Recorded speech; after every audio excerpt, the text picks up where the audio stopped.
The Book of Genesis. Genesis chapter 1.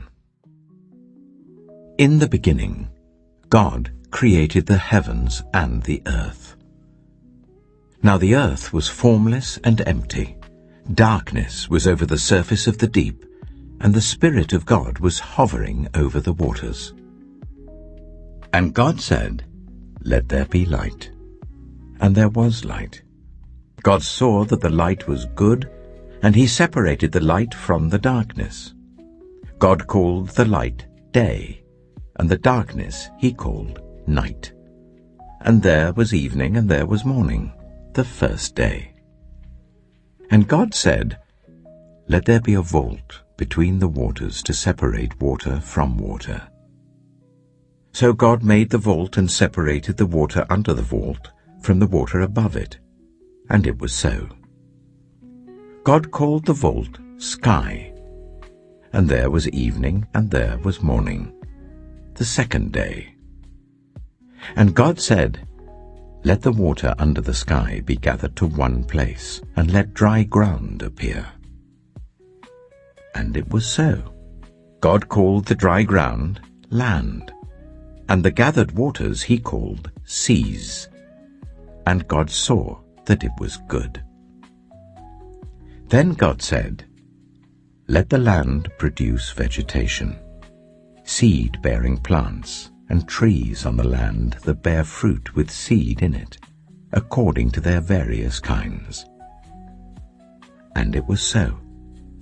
The land produced vegetation, plants bearing seed according to their kinds, and trees bearing fruit with seed in it according to their kinds. And God saw that it was good. And there was evening and there was morning, the third day.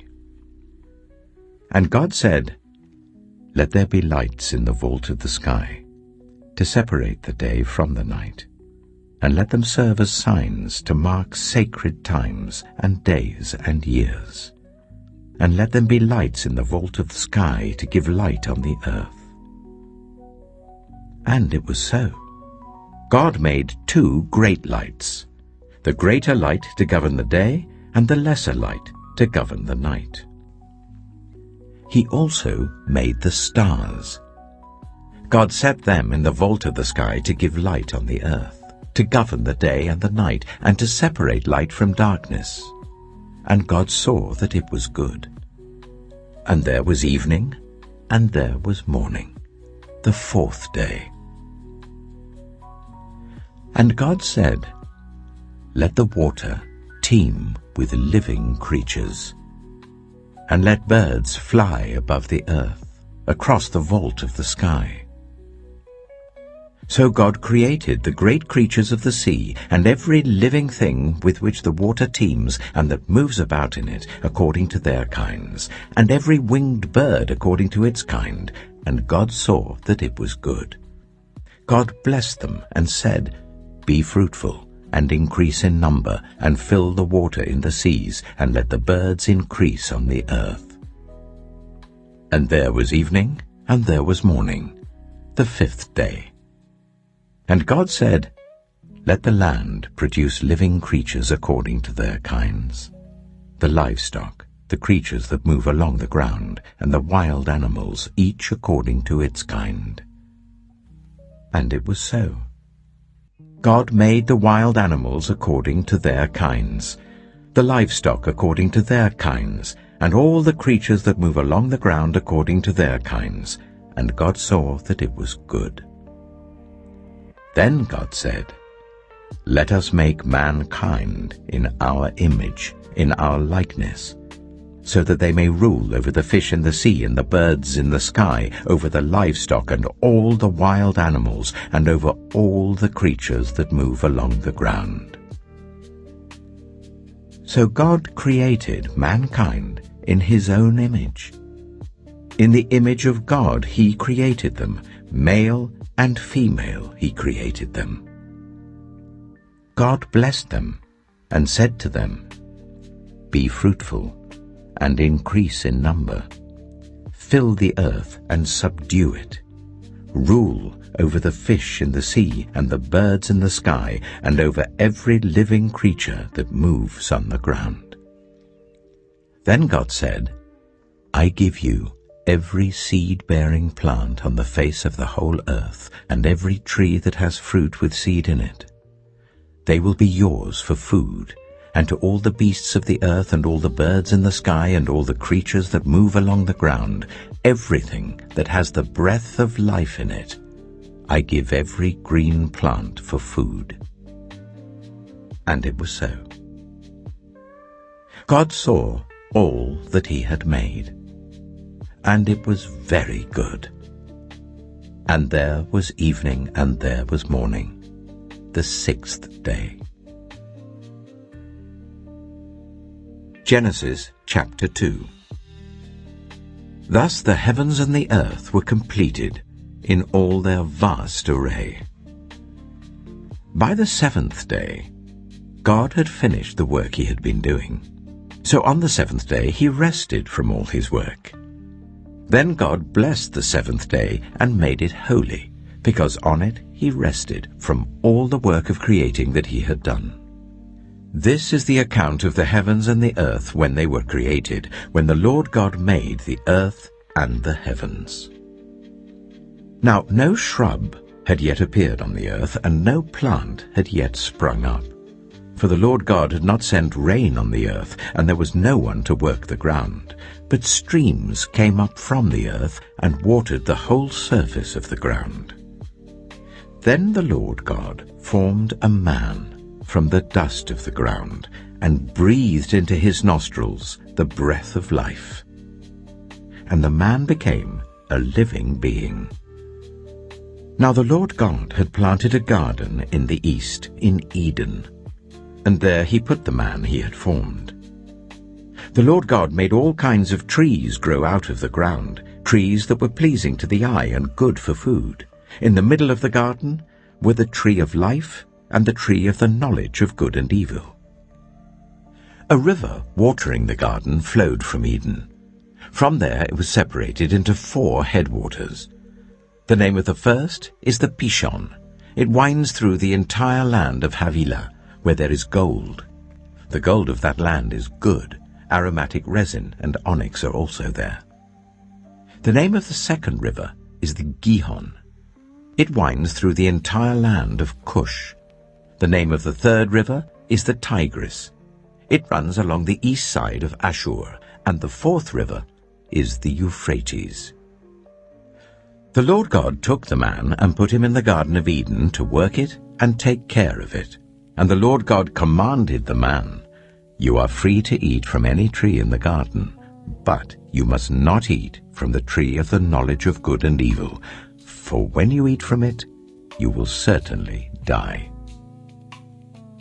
The Lord God said, It is not good for the man to be alone. I will make a helper suitable for him.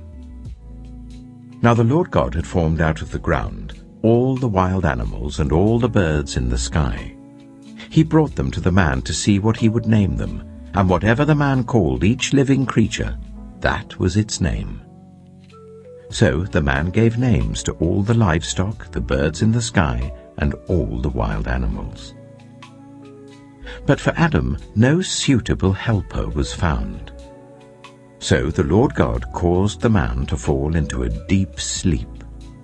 And while he was sleeping, he took one of the man's ribs and then closed up the place with flesh. Then the Lord God made a woman from the rib he had taken out of the man, and he brought her to the man. The man said, This is now bone of my bones and flesh of my flesh. She shall be called woman, for she was taken out of man. That is why a man leaves his father and mother and is united to his wife, and they become one flesh. Adam and his wife were both naked, and they felt no shame. Genesis chapter 3. Now the snake was more crafty than any of the wild animals the Lord God had made. He said to the woman, Did God really say, You must not eat from any tree in the garden?" The woman said to the snake, "We may eat fruit from the trees in the garden, but God did say, 'You must not eat fruit from the tree that is in the middle of the garden, and you must not touch it, or you will die.'" "You will not certainly die," the snake said to the woman. "For God knows that when you eat from it, your eyes will be opened, and you will be like God, knowing good and evil." When the woman saw that the fruit of the tree was good for food and pleasing to the eye, and also desirable for gaining wisdom, she took some and ate it. She also gave some to her husband who was with her, and he ate it. Then the eyes of both of them were opened, and they realized they were naked. So they sewed fig leaves together and made coverings for themselves. Then the man and his wife heard the sound of the Lord God as he was walking in the garden in the cool of the day. And they hid from the Lord God among the trees of the garden. But the Lord God called to the man, "Where are you?" He answered, "I heard you in the garden, and I was afraid because I was naked, so I hid." And he said, "Who told you that you were naked? Have you eaten from the tree that I commanded you not to eat from?" The man said, "The woman you put here with me, she gave me some fruit from the tree, and I ate it." Then the Lord God said to the woman, "What is this you have done?" The woman said, "The snake deceived me, and I ate." So the Lord God said to the snake, "Because you have done this, cursed are you above all livestock and all wild animals. You will crawl on your belly, and you will eat dust all the days of your life. And I will put enmity between you and the woman, and between your offspring and hers. He will crush your head, and you will strike his heel." To the woman he said, "I will make your pains in childbearing very severe. With painful labor you will give birth to children. Your desire will be for your husband, and he will rule over you." To Adam he said, "Because you listened to your wife, and ate fruit from the tree about which I commanded you, you must not eat from it. Cursed is the ground because of you. Through painful toil you will eat food from it all the days of your life. It will produce thorns and thistles for you, and you will eat the plants of the field. By the sweat of your brow you will eat your food, until you return to the ground, since from it you were taken. For dust you are, and to dust you will return." Adam named his wife Eve, because she would become the mother of all the living. The Lord God made garments of skin for Adam and his wife, and clothed them. And the Lord God said, "The man has now become like one of us, knowing good and evil. He must not be allowed to reach out his hand and take also from the tree of life and eat, and live forever." So the Lord God banished him from the Garden of Eden to work the ground from which he had been taken. After he drove the man out, he placed on the east side of the Garden of Eden cherubim and a flaming sword flashing back and forth to guard the way to the tree of life. Genesis chapter 4. Adam made love to his wife Eve, and she became pregnant and gave birth to Cain. She said, "With the help of the Lord I have brought forth a man." Later she gave birth to his brother Abel. Now Abel kept flocks, and Cain worked the soil. In the course of time, Cain brought some of the fruits of the soil as an offering to the Lord. But Abel also brought an offering, fat portions from some of the firstborn of his flock. The Lord looked with favor on Abel and his offering, but on Cain and his offering he did not look with favor. So Cain was very angry, and his face was downcast. Then the Lord said to Cain, "Why are you angry? Why is your face downcast? If you do what is right, Will you not be accepted? But if you do not do what is right, sin is crouching at your door. It desires to have you, but you must rule over it.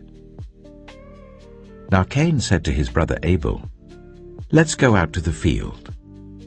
While they were in the field, Cain attacked his brother Abel and killed him. Then the Lord said to Cain, "Where is your brother Abel?" "I don't know," he replied. "Am I my brother's keeper?" The Lord said, "What have you done? Listen, your brother's blood cries out to me from the ground. Now you are under a curse and driven from the ground, which opened its mouth to receive your brother's blood from your hand.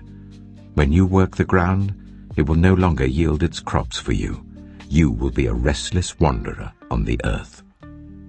Cain said to the Lord, "My punishment is more than I can bear. Today you are driving me from the land, and I will be hidden from your presence. I will be a restless wanderer on the earth, and whoever finds me will kill me." But the Lord said to him, "Not so. Anyone who kills Cain will suffer vengeance 7 times over." Then the Lord put a mark on Cain, so that no one who found him would kill him. So Cain went out from the Lord's presence and lived in the land of Nod, east of Eden. Cain made love to his wife, and she became pregnant and gave birth to Enoch. Cain was then building a city, and he named it after his son Enoch. To Enoch was born Irad, and Irad was the father of Mehujael, and Mehujael was the father of Methusael, and Methusael was the father of Lamech. Lamech married 2 women, one named Adah and the other Zillah. Adah gave birth to Jabal. He was the father of those who live in tents and raise livestock. His brother's name was Jubal. He was the father of all who play stringed instruments and pipes. Zillah also had a son, Tubal-Cain, who forged all kinds of tools out of bronze and iron. Tubal-Cain's sister was Naamah. Lamech said to his wives, "Adah and Zillah, listen to me. Wives of Lamech, hear my words. I have killed a man for wounding me, a young man for injuring me. If Cain is avenged 7 times, then Lamech 77 times. Adam made love to his wife again, and she gave birth to a son and named him Seth, saying, "God has granted me another child in place of Abel, since Cain killed him." Seth also had a son, and he named him Enosh. At that time, people began to call on the name of the Lord. Genesis chapter 5. This is the written account of Adam's family line. When God created mankind, he made them in the likeness of God. He created them male and female and blessed them, and he named them mankind when they were created. When Adam had lived 130 years, he had a son in his own likeness, in his own image, and he named him Seth. After Seth was born, Adam lived 800 years and had other sons and daughters. Altogether, Adam lived a total of 930 years, and then he died. When Seth had lived 105 years, he became the father of Enosh. After he became the father of Enosh, Seth lived 807 years and had other sons and daughters.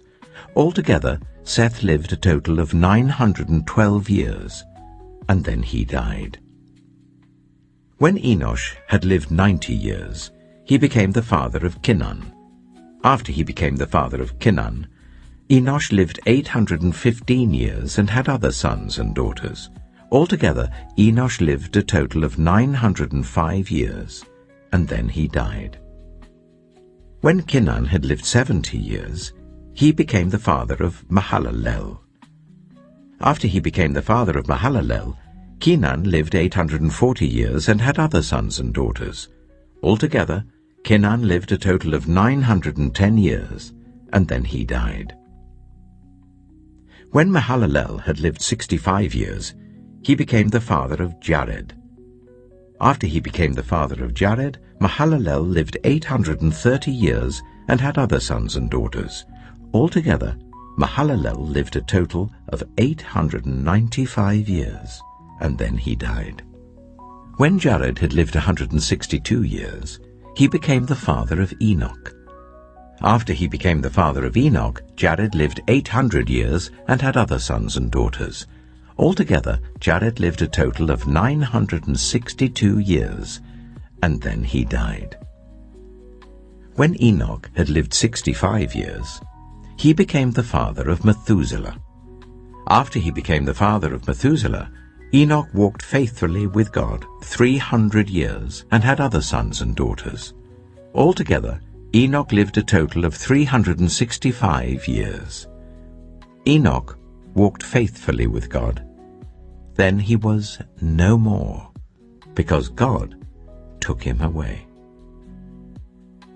When Methuselah had lived 187 years, he became the father of Lamech. After he became the father of Lamech, Methuselah lived 782 years and had other sons and daughters. Altogether, Methuselah lived a total of 969 years, and then he died. When Lamech had lived 182 years, he had a son. He named him Noah, and said, "He will comfort us in the labor and painful toil of our hands, caused by the ground the Lord has cursed." After Noah was born, Lamech lived 595 years and had other sons and daughters. Altogether, Lamech lived a total of 777 years, and then he died. After Noah was 500 years old, he became the father of Shem, Ham, and Japheth. Genesis chapter 6. When human beings began to increase in number on the earth, and daughters were born to them, the sons of God saw that the daughters of humans were beautiful, and they married any of them they chose. Then the Lord said, "My spirit will not contend with humans forever, for they are mortal. Their days will be 120 years. The Nephilim were on the earth in those days, and also afterward, when the sons of God went to the daughters of humans and had children by them. They were the heroes of old, men of renown. The Lord saw how great the wickedness of the human race had become on the earth, and that every inclination of the thoughts of the human heart was only evil all the time. The Lord regretted that he had made human beings on the earth, and his heart was deeply troubled. So the Lord said, "I will wipe from the face of the earth the human race I have created, and with them the animals, the birds, and the creatures that move along the ground, for I regret that I have made them." But Noah found favor in the eyes of the Lord. This is the account of Noah and his family. Noah was a righteous man, blameless among the people of his time, and he walked faithfully with God. Noah had 3 sons, Shem, Ham, and Japheth. Now the earth was corrupt in God's sight, and was full of violence. God saw how corrupt the earth had become, for all the people on the earth had corrupted their ways. So God said to Noah, "I am going to put an end to all people, for the earth is filled with violence because of them. I am surely going to destroy both them and the earth. So make yourself an ark of cypress wood, make rooms in it, and coat it with pitch inside and out. This is how you are to build it. The ark is to be 300 cubits long, 50 cubits wide, and 30 cubits high. Make a roof for it, leaving below the roof an opening 1 cubit high all around. Put a door in the side of the ark, and make lower, middle, and upper decks. I'm going to bring floodwaters on the earth to destroy all life under the heavens, every creature that has the breath of life in it. Everything on earth will perish. But I will establish my covenant with you, and you will enter the ark, you and your sons and your wife and your sons' wives with you. You are to bring into the ark 2 of all living creatures, male and female, to keep them alive with you. 2 of every kind of bird, of every kind of animal, and of every kind of creature that moves along the ground will come to you to be kept alive. You are to take every kind of food that is to be eaten and store it away as food for you and for them. Noah did everything just as God commanded him. Genesis chapter 7. The Lord then said to Noah, "Go into the ark, you and your whole family, because I have found you righteous in this generation. Take with you 7 pairs of every kind of clean animal, a male and its mate, and 1 pair of every kind of unclean animal, a male and its mate, and also 7 pairs of every kind of bird, male and female, to keep their various kinds alive throughout the earth. 7 days from now I will send rain on the earth for 40 days and 40 nights, and I will wipe from the face of the earth every living creature I have made." And Noah did all that the Lord commanded him. Noah was 600 years old when the floodwaters came on the earth.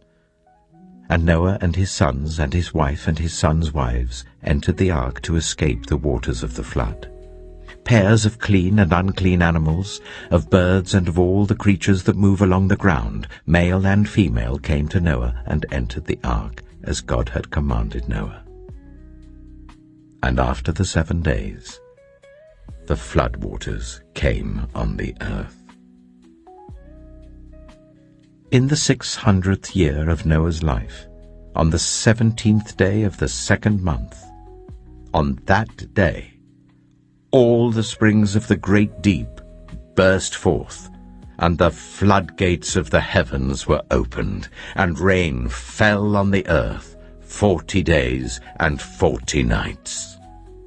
On that very day, Noah and his sons, Shem, Ham, and Japheth, together with his wife and the wives of his 3 sons, entered the ark. They had with them every wild animal according to its kind, all livestock according to their kinds, every creature that moves along the ground according to its kind, and every bird according to its kind, everything with wings. Pairs of all creatures that have the breath of life in them came to Noah and entered the ark. The animals going in were male and female of every living thing, as God had commanded Noah. Then the Lord shut him in. For 40 days the flood kept coming on the earth. And as the waters increased, they lifted the ark high above the earth. The waters rose and increased greatly on the earth, and the ark floated on the surface of the water. They rose greatly on the earth, and all the high mountains under the entire heavens were covered. The waters rose and covered the mountains to a depth of more than 15 cubits. Every living thing that moved on land perished. Birds, livestock, wild animals, all the creatures that swarm over the earth, and all mankind. Everything on dry land that had the breath of life in its nostrils died. Every living thing on the face of the earth was wiped out. People and animals and the creatures that move along the ground and the birds were wiped from the earth. Only Noah was left, and those with him in the ark. The waters flooded the earth for 150 days. Genesis chapter 8. But God remembered Noah and all the wild animals and the livestock that were with him in the ark. And he sent a wind over the earth, and the waters receded. Now the springs of the deep and the floodgates of the heavens had been closed, and the rain had stopped falling from the sky. The water receded steadily from the earth. At the end of the 150 days, the water had gone down. And on the 17th day of the 7th month, the ark came to rest on the mountains of Ararat. The waters continued to recede until the 10th month, and on the first day of the 10th month, the tops of the mountains became visible. After 40 days, Noah opened a window he had made in the ark and sent out a raven, and it kept flying back and forth until the water had dried up from the earth. Then he sent out a dove to see if the water had receded from the surface of the ground. But the dove could find nowhere to perch because there was water over all the surface of the earth. So it returned to Noah in the ark. He reached out his hand and took the dove and brought it back to himself in the ark. He waited 7 more days and again sent out the dove from the ark. When the dove returned to him in the evening, there in its beak was a freshly plucked olive leaf. Then Noah knew that the water had receded from the earth. He waited 7 more days and sent the dove out again, but this time it did not return to him. By the first day of the 1st month of Noah's 601st year, the water had dried up from the earth. Noah then removed the covering from the ark and saw that the surface of the ground was dry. By the 27th day of the 2nd month, the earth was completely dry.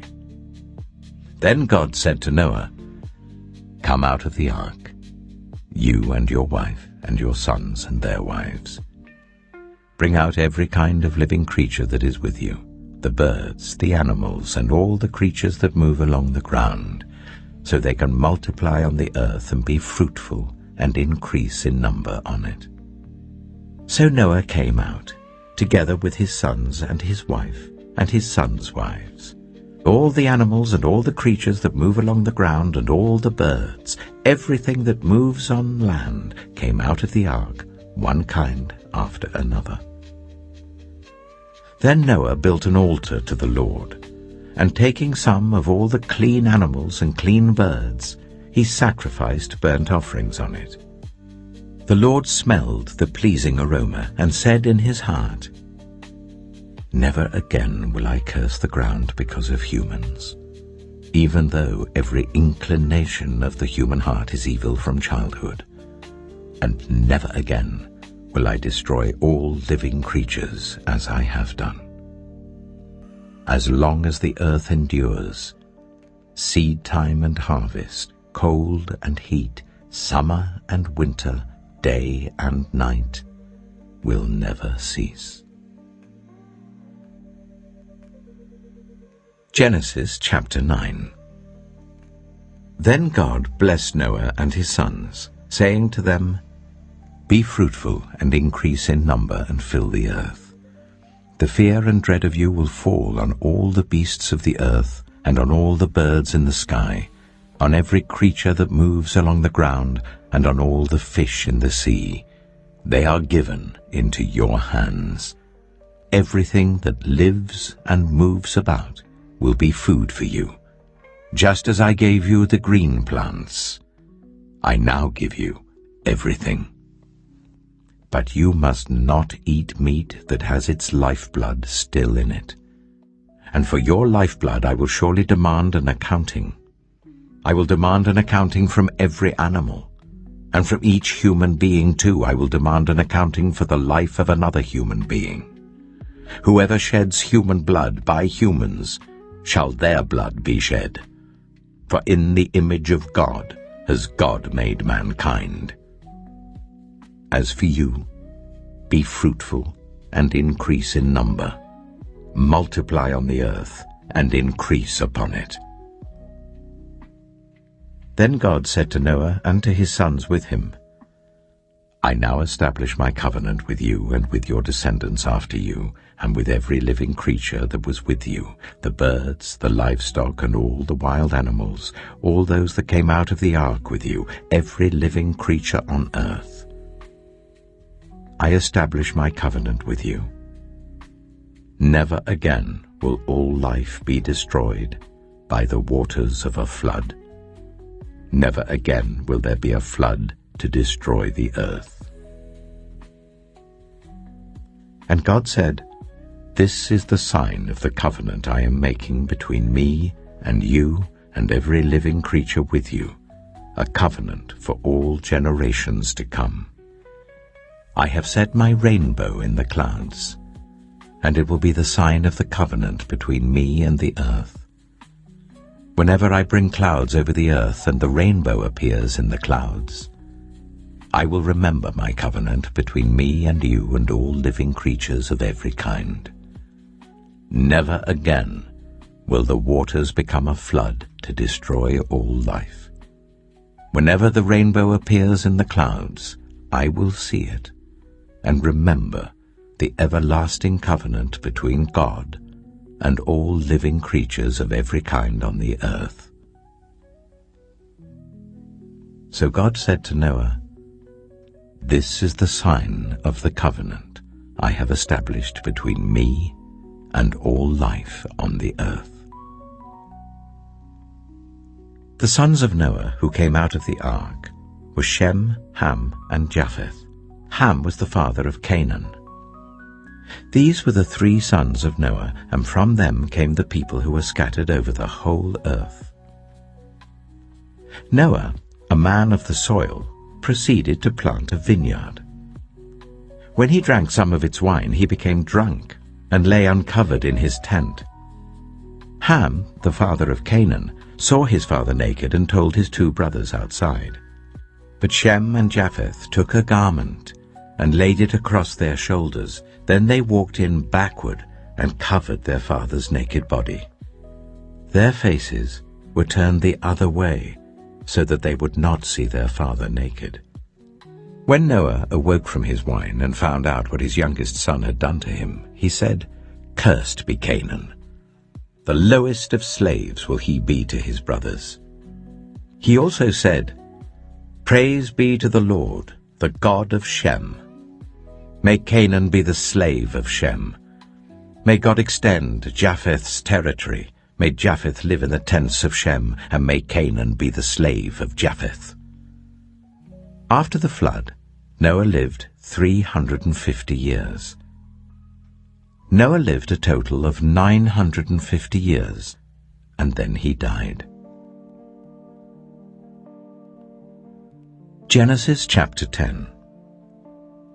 This is the account of Shem, Ham, and Japheth, Noah's sons, who themselves had sons after the flood.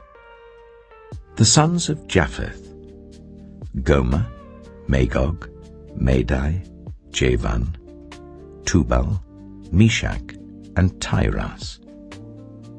The sons of Gomer: Ashkenaz, Riphath, and Togarmah.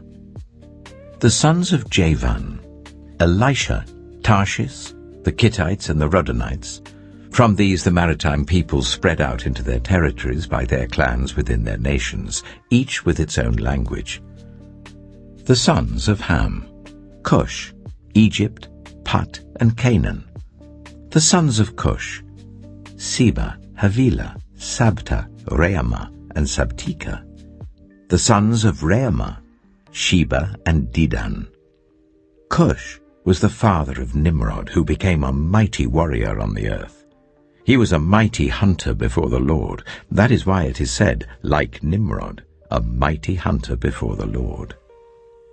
The first centers of his kingdom were Babylon, Uruk, Akkad, and Calnu in Shinar. From that land he went to Assyria, where he built Nineveh, Rehoboth, Calah, and Resen, which is between Nineveh and Calah, which is the great city. Egypt was the father of the Ludites, Anamites, Lehabites, Naphtuhites, Pathrusites, Casluhites, from whom the Philistines came, and Caphtorites.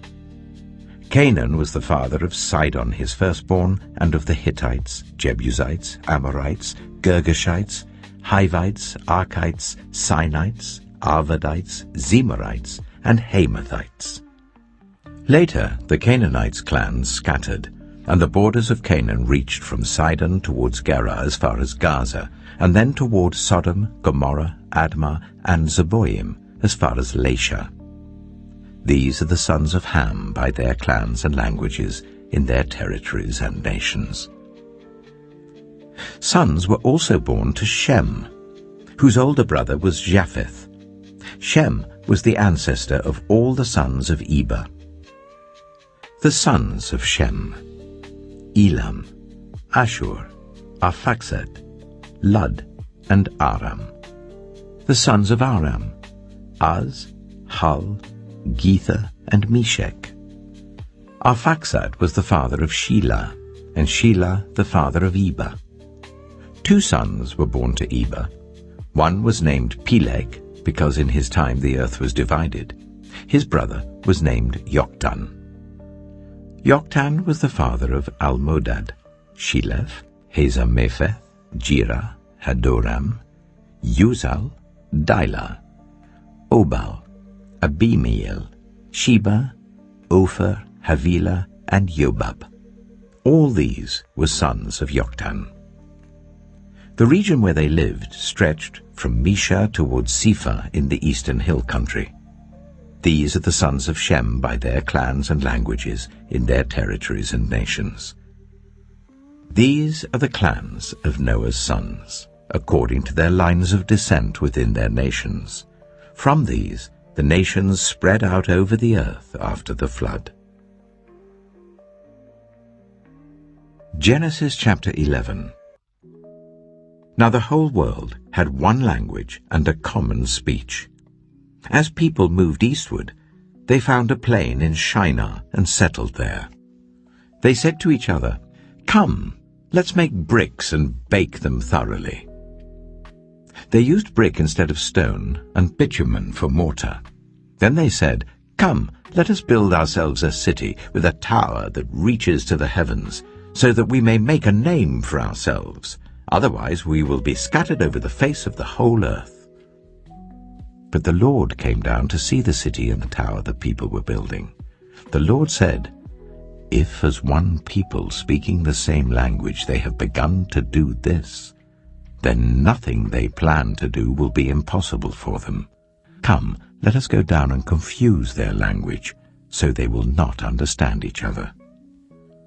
So the Lord scattered them from there over all the earth, and they stopped building the city.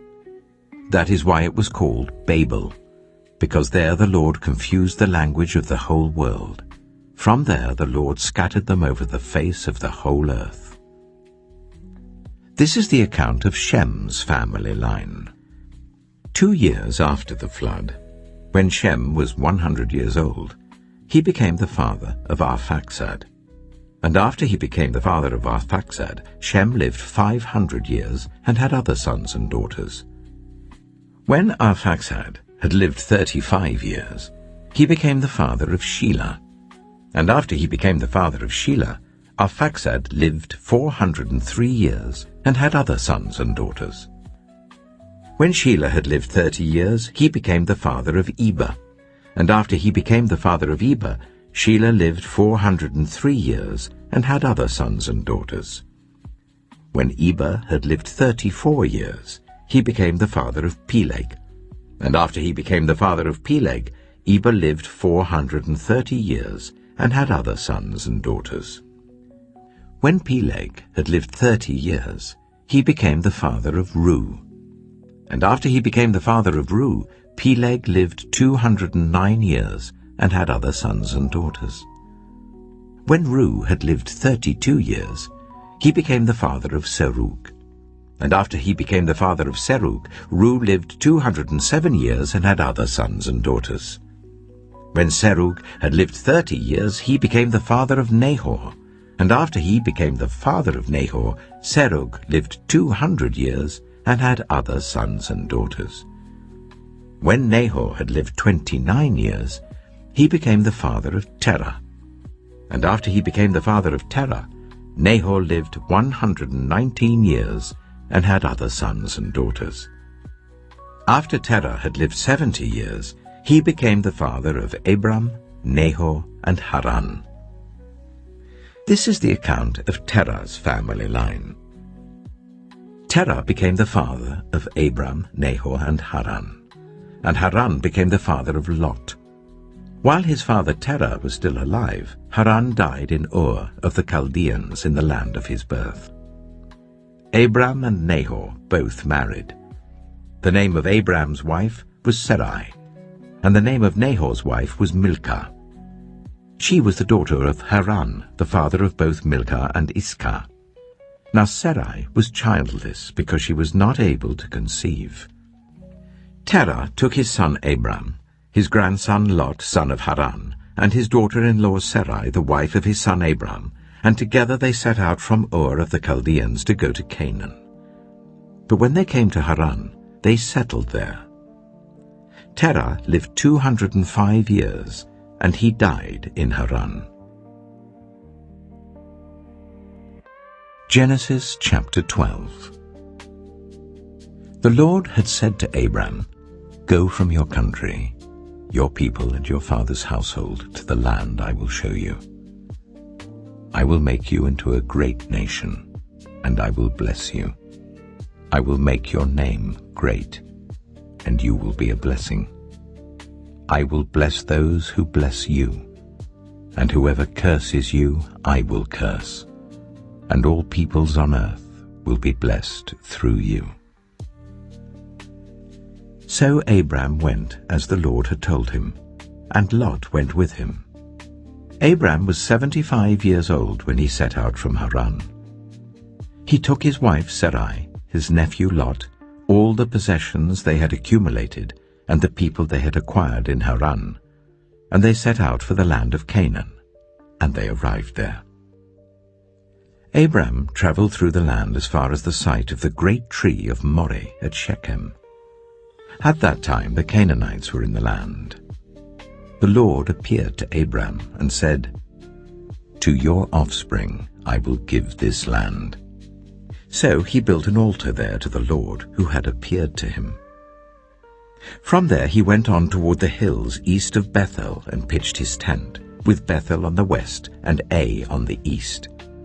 There he built an altar to the Lord and called on the name of the Lord. Then Abram set out and continued toward the Negev. Now there was a famine in the land, and Abram went down to Egypt to live there for a while because the famine was severe. As he was about to enter Egypt, he said to his wife Sarai, "I know what a beautiful woman you are. When the Egyptians see you, they will say, 'This is his wife.' Then they will kill me, but will let you live. Say you are my sister, so that I will be treated well for your sake, and my life will be spared because of you." When Abram came to Egypt, the Egyptians saw that Sarai was a very beautiful woman. And when Pharaoh's officials saw her, they praised her to Pharaoh, and she was taken into his palace. He treated Abram well for her sake, and Abram acquired sheep and cattle, male and female donkeys, male and female servants, and camels. But the Lord inflicted serious diseases on Pharaoh and his household because of Abram's wife Sarai. So Pharaoh summoned Abram. "What have you done to me?" he said. "Why didn't you tell me she was your wife? Why did you say, 'She is my sister,' so that I took her to be my wife? Now then, here is your wife. Take her and go." Then Pharaoh gave orders about Abram to his men, and they sent him on his way with his wife and everything he had. Genesis chapter 13. So Abram went up from Egypt to the Negev with his wife and everything he had, and Lot went with him. Abram had become very wealthy in livestock and in silver and gold. From the Negev he went from place to place until he came to Bethel, to the place between Bethel and Ai where his tent had been earlier, and where he had first built an altar.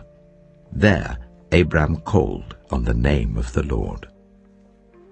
Now Lot, who was moving about with Abram, also had flocks and herds and tents. But the land could not support them while they stayed together, for their possessions were so great that they were not able to stay together. And quarreling arose between Abram's herdsmen and Lot's. The Canaanites and Perizzites were also living in the land at that time. So Abram said to Lot, "Let's not have any quarreling between you and me and between your herdsmen and mine, for we are close relatives. Is not the whole land before you? Let's part company. If you go to the left, I'll go to the right. If you go to the right, I'll go to the left."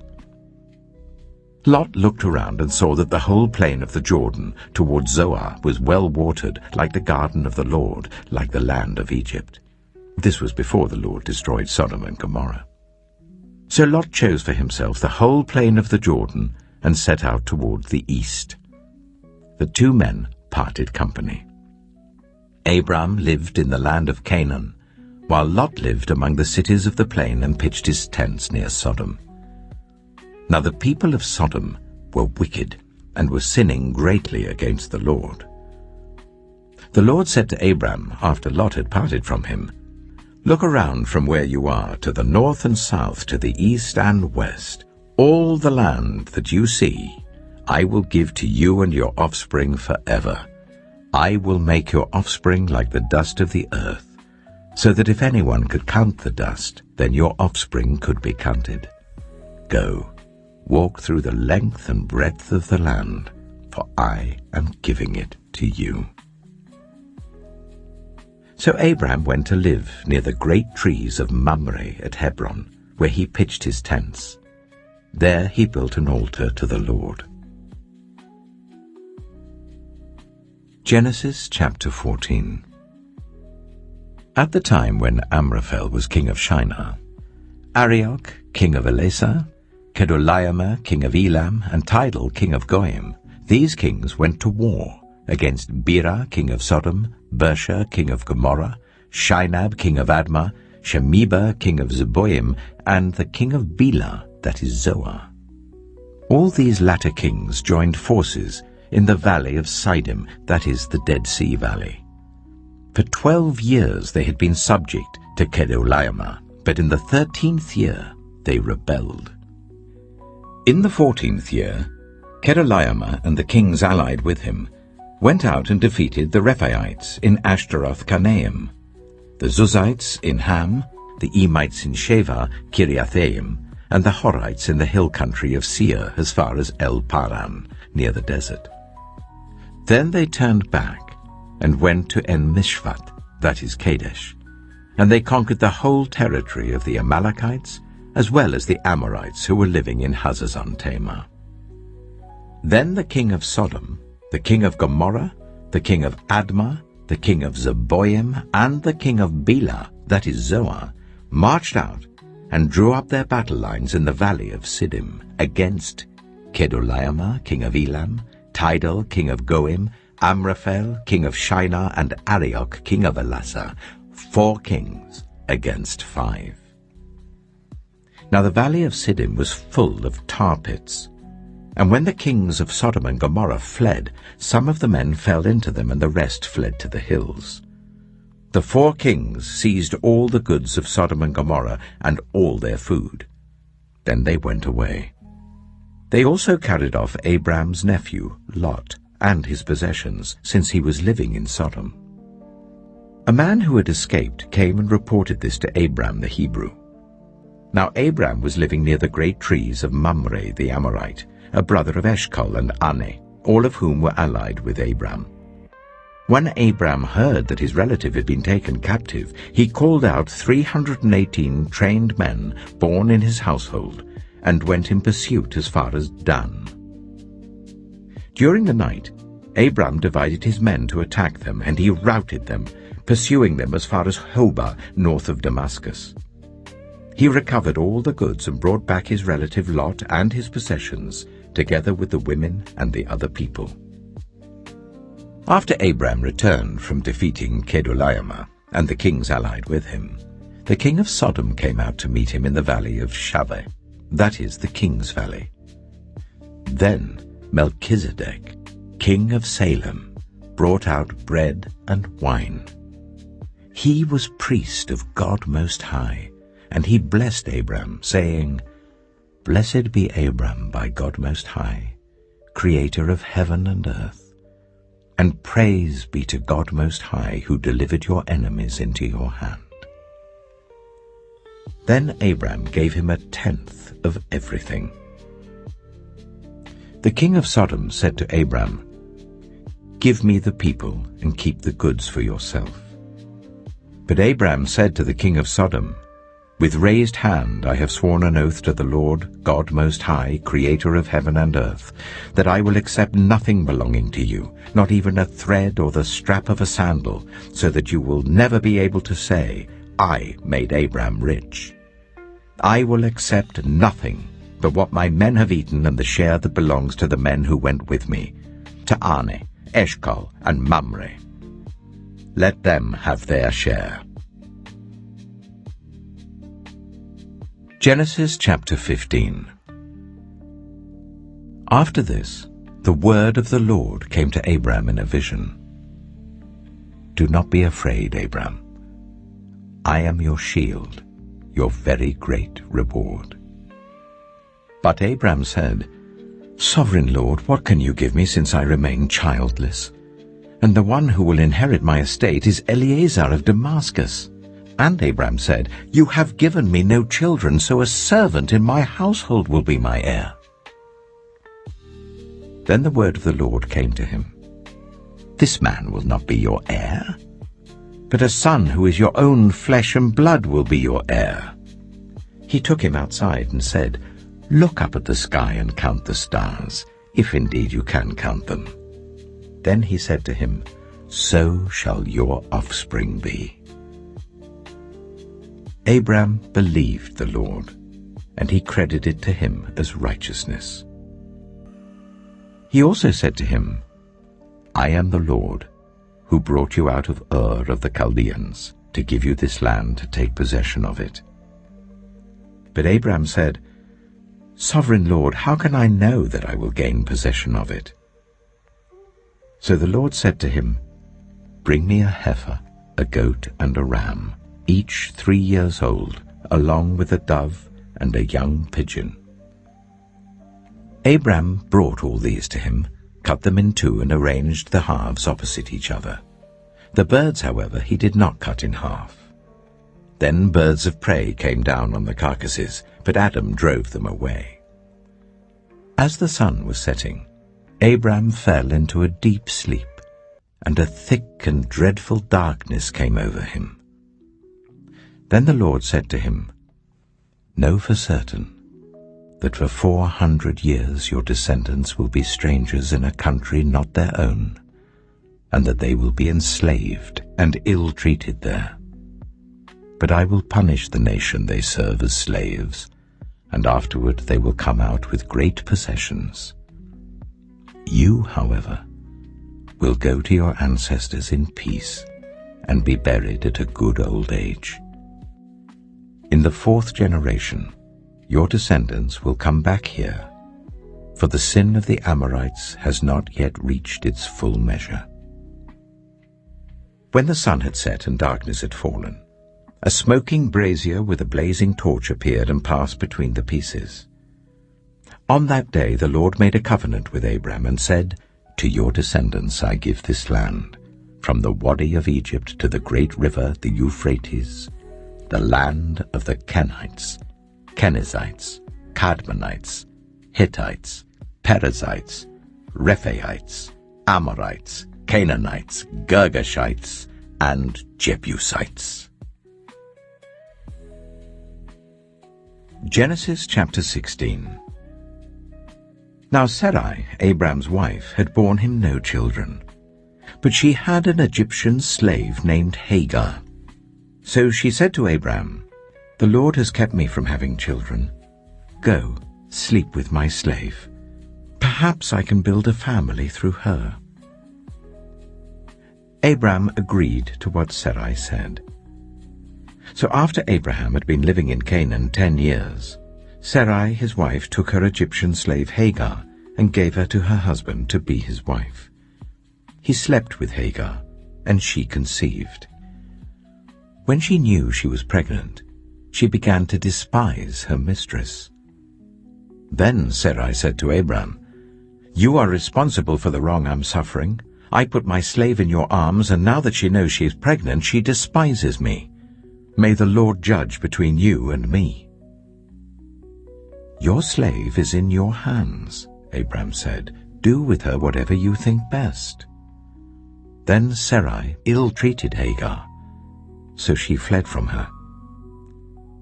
The angel of the Lord found Hagar near a spring in the desert. It was the spring that is beside the road to Shur. And he said, "Hagar, slave of Sarai, where have you come from and where are you going?" "I'm running away from my mistress Sarai," she answered. Then the angel of the Lord told her, "Go back to your mistress and submit to her." The angel added, "I will increase your descendants so much that they will be too numerous to count." The angel of the Lord also said to her, "You are now pregnant, and you will give birth to a son. You shall name him Ishmael, for the Lord has heard of your misery. He will be a wild donkey of a man. His hand will be against everyone, and everyone's hand against him, and he will live in hostility towards all his brothers." She gave this name to the Lord who spoke to her, "You are the God who sees me." For she said, "I have now seen the one who sees me." That is why the well was called Beer Lahai-roi. It is still there between Kadesh and Bered. So Hagar bore Abram a son, and Abram gave the name Ishmael to the son she had borne. Abram was 86 years old when Hagar bore him Ishmael. Genesis chapter 17. When Abram was 99 years old, the Lord appeared to him and said, "I am God Almighty. Walk before me faithfully and be blameless. Then I will make my covenant between me and you, and will greatly increase your numbers." Abram fell face down, and God said to him, "As for me, this is my covenant with you. You will be the father of many nations. No longer will you be called Abram. Your name will be Abraham. For I have made you a father of many nations. I will make you very fruitful. I will make nations of you, and kings will come from you. I will establish my covenant as an everlasting covenant between me and you and your descendants after you for the generations to come, to be your God and the God of your descendants after you.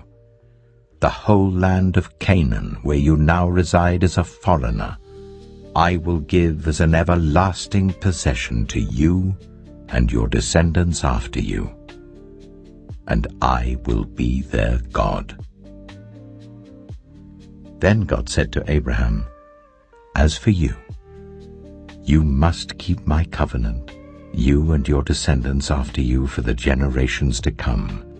This is my covenant with you and your descendants after you, the covenant you are to keep. Every male among you shall be circumcised. You are to undergo circumcision, and it will be the sign of the covenant between me and you.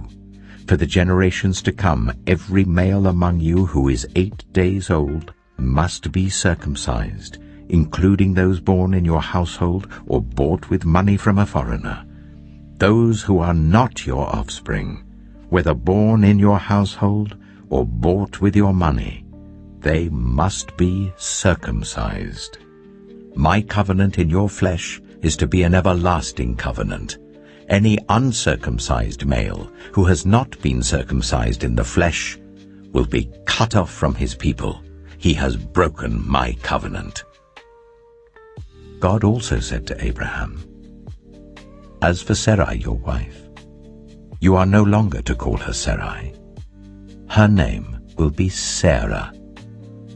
I will bless her and will surely give you a son by her. I will bless her, so she will be the mother of nations. Kings of peoples will come from her." Abraham fell face down. He laughed and said to himself, "Will a son be born to a man 100 years old? Will Sarah bear a child at the age of 90? And Abraham said to God, If only Ishmael might live under your blessing. Then God said, Yes, but your wife Sarah will bear you a son, and you will call him Isaac. I will establish my covenant with him as an everlasting covenant for his descendants after him. And as for Ishmael, I have heard you. I will surely bless him. I will make him fruitful and will greatly increase his numbers. He will be the father of 12 rulers, and I will make him into a great nation. But my covenant I will establish with Isaac, whom Sarah will bear to you by this time next year. When he had finished speaking with Abraham, God went up from him. On that very day, Abraham took his son Ishmael, and all those born in his household or bought with his money, every male in his household, and circumcised them as God told him. Abraham was 99 years old when he was circumcised, and his son Ishmael was 13. Abraham and his son Ishmael were both circumcised on that very day. And every male in Abraham's household, including those born in his household or bought from a foreigner, was circumcised with him. Genesis chapter 18. The Lord appeared to Abraham near the great trees of Mamre, while he was sitting at the entrance to his tent in the heat of the day. Abraham looked up and saw 3 men standing nearby. When he saw them, he hurried from the entrance of his tent to meet them and bowed low to the ground. He said, If I have found favor in your eyes, my Lord, do not pass your servant by. Let a little water be brought, and then you may all wash your feet and rest under this tree. Let me get you something to eat, so you can be refreshed and then go on your way, now that you have come to your servant. Very well, they answered. Do as you say. So Abraham hurried into the tent to Sarah. Quick, he said, get 3 seahs of the finest flour and knead it and bake some bread. Then he ran to the herd and selected a choice, tender calf and gave it to a servant who hurried to prepare it. He then brought some curds and milk and the calf that had been prepared and set these before them. While they ate, he stood near them under a tree. Where is your wife Sarah? They asked him. There in the tent, he said. Then one of them said, I will surely return to you about this time next year, and Sarah your wife will have a son. Now Sarah was listening at the entrance to the tent, which was behind him. Abraham and Sarah were already very old, and Sarah was past the age of childbearing. So Sarah laughed to herself as she thought, After I'm worn out and my Lord is old, will I now have this pleasure? Then the Lord said to Abraham, Why did Sarah laugh and say, Will I really have a child now that I am old? Is anything too hard for the Lord? I will return to you at the appointed time next year, and Sarah will have a son. Sarah was afraid, so she lied and said, I did not laugh. But he said, Yes, you did laugh. When the men got up to leave, they looked down towards Sodom, and Abraham walked along with them to see them on their way. Then the Lord said, Shall I hide from Abraham what I am about to do? Abraham will surely become a great and powerful nation, and all nations on earth will be blessed through him, for I have chosen him so that he will direct his children and his household after him, to keep the way of the Lord by doing what is right and just, so that the Lord will bring about for Abraham what he has promised him. Then the Lord said, The outcry against Sodom and Gomorrah is so great, and their sin so grievous, that I will go down and see if what they have done is as bad as the outcry that has reached me. If not, I will know." The men turned away and went toward Sodom, but Abraham remained standing before the Lord. Then Abraham approached him and said, "Will you sweep away the righteous with the wicked? What if there are 50 righteous people in the city? Will you really sweep it away and not spare the place for the sake of the 50 righteous people in it? Far be it from you to do such a thing, to kill the righteous with the wicked, treating the righteous and the wicked alike? Far be it from you. Will not the judge of all the earth do right?" The Lord said, "If I find 50 righteous people in the city of Sodom, I will spare the whole place for their sake." Then Abraham spoke up again. "Now that I have been so bold as to speak to the Lord, though I am nothing but dust and ashes, what if the number of the righteous is 5 less than 50? Will you destroy the whole city for lack of 5 people?" "If I find 45 there," he said, "I will not destroy it." Once again he spoke to him. "What if only 40 are found there?" He said, "For the sake of 40, I will not do it." Then he said, "May the Lord not be angry, but let me speak. What if only 30 can be found there?" He answered, "I will not do it if I find 30 there." Abraham said, "Oh, now that I have been so bold as to speak to the Lord, what if only 20 can be found there?" He said, "For the sake of 20, I will not destroy it." Then he said, "May the Lord not be angry, but let me speak just once more. What if only 10 can be found there?" He answered, "For the sake of 10, I will not destroy it." When the Lord had finished speaking with Abraham, he left, and Abraham returned home. Genesis chapter 19. The 2 angels arrived at Sodom in the evening, and Lot was sitting in the gateway of the city. When he saw them, he got up to meet them and bowed down with his face to the ground. "My lords," he said, "please turn aside to your servant's house. You can wash your feet and spend the night and then go on your way early in the morning." "No," they answered, "we will spend the night in the square." But he insisted so strongly that they did go with him and entered his house. He prepared a meal for them, baking bread without yeast, and they ate. Before they had gone to bed, all the men from every part of the city of Sodom, both young and old, surrounded the house. They called to Lot, "Where are the men who came to you tonight? Bring them out to us, so that we can have sex with them." Lot went outside to meet them and shut the door behind him and said, "No, my friends, don't do this wicked thing. Look, I have 2 daughters who have never slept with a man. Let me bring them out to you, and you can do what you like with them, but don't do anything to these men, for they have come under the protection of my roof." "Get out of our way," they replied. "This fellow came here as a foreigner, and now he wants to play the judge. We'll treat you worse than them." They kept bringing pressure on Lot and moved forward to break down the door. But the men inside reached out and pulled Lot back into the house and shut the door.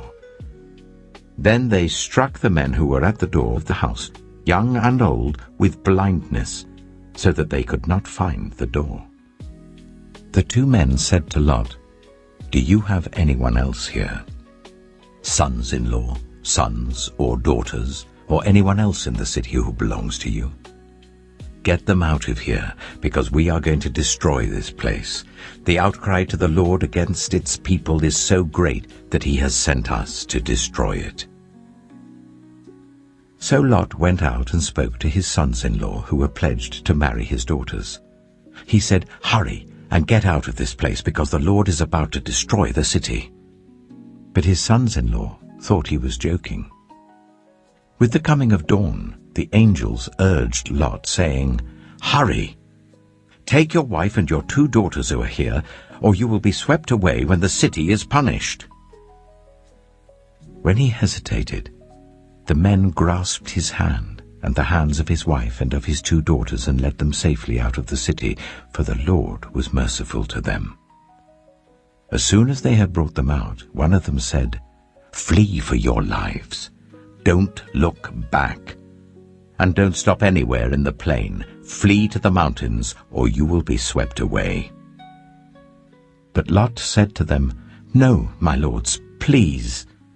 Your servant has found favor in your eyes, and you have shown great kindness to me in sparing my life, but I can't flee to the mountains. This disaster will overtake me, and I'll die. Look, here is a town near enough to run to, and it is small. Let me flee to it. It is very small, isn't it? Then my life will be spared." He said to him, "Very well. I will grant this request too. I will not overthrow the town you speak of, but flee there quickly, because I cannot do anything until you reach it." That is why the town was called Zoar. By the time Lot reached Zoar, the sun had risen over the land.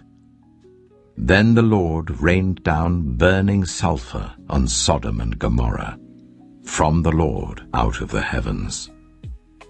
Thus he overthrew those cities and the entire plain, destroying all those living in the cities and also the vegetation in the land.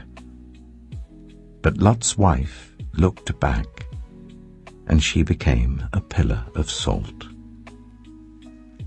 Early the next morning, Abraham got up and returned to the place where he had stood before the Lord.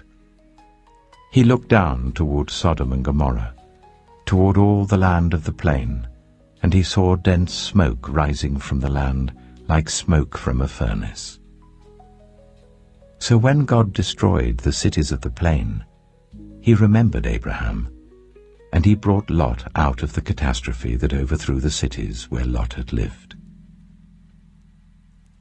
Lot and his 2 daughters left Zoar and settled in the mountains, for he was afraid to stay in Zoar. He and his 2 daughters lived in a cave. One day, the older daughter said to the younger, "Our father is old, and there is no man around here to give us children, as is the custom all over the earth. Let's get our father to drink wine, and then sleep with him and preserve our family line through our father." That night, they got their father to drink wine, and the older daughter went in and slept with him. He was not aware of it when she laid down or when she got up. The next day, the older daughter said to the younger, "Last night I slept with my father. Let's get him to drink wine again tonight, and you go in and sleep with him, so we can preserve our family line through our father." So they got their father to drink wine that night also, and the younger daughter went in and slept with him. Again, he was not aware of it when she laid down or when she got up. So both of Lot's daughters became pregnant by their father. The older daughter had a son, and she named him Moab. He is the father of the Moabites of today. The younger daughter also had a son, and she named him Ben-Ami. He is the father of the Ammonites of today. Genesis chapter 20. Now Abraham moved on from there into the region of the Negev and lived between Kadesh and Shur. For a while he stayed in Gerar, and there Abraham said of his wife Sarah, "She is my sister." Then Abimelech, king of Gerar, sent for Sarah and took her. But God came to Abimelech in a dream one night and said to him, "You are as good as dead because of the woman you have taken. She is a married woman." Now Abimelech had not gone near her, so he said, "Lord, will you destroy an innocent nation? Did he not say to me, 'She is my sister'? And didn't she also say, 'He is my brother'? I've done this with a clear conscience and clean hands." Then God said to him in the dream, "Yes, I know you did this with a clear conscience. and so I have kept you from sinning against me. That is why I did not let you touch her. Now return the man's wife, for he is a prophet, and he will pray for you, and you will live. But if you do not return her, you may be sure that you and all who belong to you will die." Early the next morning, Abimelech summoned all his officials, and when he told them all that had happened, they were very much afraid. Then Abimelech called Abraham in and said, "What have you done to us? How have I wronged you that you have brought such guilt upon me and my kingdom? You have done things to me that should never be done." And Abimelech asked Abraham, "What was your reason for doing this?" Abraham replied, "I said to myself, 'There is surely no fear of God in this place, and they will kill me because of my wife. Besides, she really is my sister, the daughter of my father, though not of my mother, and she became my wife. And when God caused me to wander from my father's household, I said to her, This is how you can show your love to me. Everywhere we go, say of me, He is my brother.'" Then Abimelech brought sheep and cattle and male and female slaves and gave them to Abraham, and he returned Sarah his wife to him. And Abimelech said, "My land is before you. Live wherever you like." To Sarah he said, "I am giving your brother 1,000 shekels of silver. This is to cover the offense against you before all who are with you. You are completely vindicated." Then Abraham prayed to God, and God healed Abimelech, his wife, and his female slaves, so they could have children again. For the Lord had kept all the women in Abimelech's household from conceiving because of Abraham's wife Sarah. Genesis chapter 21. Now the Lord was gracious to Sarah, as he had said, and the Lord did for Sarah what he had promised. Sarah became pregnant and bore a son to Abraham in his old age, at the very time God had promised him. Abraham gave the name Isaac to the son Sarah bore him. When his son Isaac was 8 days old, Abraham circumcised him as God commanded him. Abraham was 100 years old when his son Isaac was born to him. Sarah said, "God has brought me laughter, and everyone who hears about this will laugh with me." And she added, "Who would have said to Abraham that Sarah would nurse children? Yet I have borne him a son in his old age." The child grew and was weaned, and on the day Isaac was weaned, Abraham held a great feast. But Sarah saw that the son whom Hagar the Egyptian had borne to Abraham was mocking, and she said to Abraham, "Get rid of that slave woman and her son, for that woman's son will never share in the inheritance with my son Isaac." The matter distressed Abraham greatly because it concerned his son. But God said to him, "Do not be so distressed about the boy and your slave woman. Listen to whatever Sarah tells you, because it is through Isaac that your offspring will be reckoned. I will make the son of the slave into a nation also, because he is your offspring."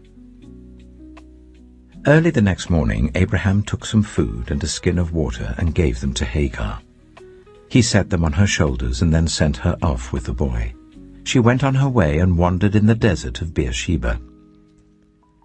When the water in the skin was gone, she put the boy under one of the bushes. Then she went off and sat down about a bow shot away, for she thought, "I cannot watch the boy die." And as she sat there, she began to sob. God heard the boy crying. And the angel of God called to Hagar from heaven and said to her, "What is the matter, Hagar? Do not be afraid. God has heard the boy crying as he lies there. Lift the boy up and take him by the hand, for I will make him into a great nation." Then God opened her eyes, and she saw a well of water. So she went and filled the skin with water and gave the boy a drink. God was with the boy as he grew up, He lived in the desert and became an archer. While he was living in the desert of Paran, his mother got a wife for him from Egypt. At that time, Abimelech and Phicol, the commander of his forces, said to Abraham, "God is with you in everything you do. Now swear to me here before God that you will not deal falsely with me or my children or my descendants. Show to me and the country where you now reside as a foreigner the same kindness I have shown to you." Abraham said, "I swear it." Then Abraham complained to Abimelech about a well of water that Abimelech's servants had seized. But Abimelech said, "I don't know who has done this. You did not tell me, and I heard about it only today." So Abraham brought sheep and cattle and gave them to Abimelech, and the two men made a treaty. Abraham set apart 7 ewe lambs from the flock, and Abimelech asked Abraham, "What is the meaning of these 7 ewe lambs you have set apart by themselves?" He replied, "Accept these 7 lambs from my hand as a witness that I dug this well." So that place was called Beersheba, because the two men swore an oath there. After the treaty had been made at Beersheba, Abimelech and Phicol, the commander of his forces, returned to the land of the Philistines. Abraham planted a tamarisk tree in Beersheba, and there he called on the name of the Lord, the eternal God. And Abraham stayed in the land of the Philistines for a long time. Genesis chapter 22. Sometime later, God tested Abraham. He said to him, "Abraham." "Here I am," he replied. Then God said, "Take your son, your only son, whom you love, Isaac, and go to the region of Moriah. Sacrifice him there as a burnt offering on a mountain I will show you." Early the next morning, Abraham got up and loaded his donkey. He took with him 2 of his servants and his son Isaac. When he had cut enough wood for the burnt offering, he set out for the place God had told him about. On the 3rd day, Abraham looked up and saw the place in the distance. He said to his servants, "Stay here with the donkey while I and the boy go over there. We will worship, and then we will come back to you." Abraham took the wood for the burnt offering and placed it on his son Isaac, and he himself carried the fire and the knife.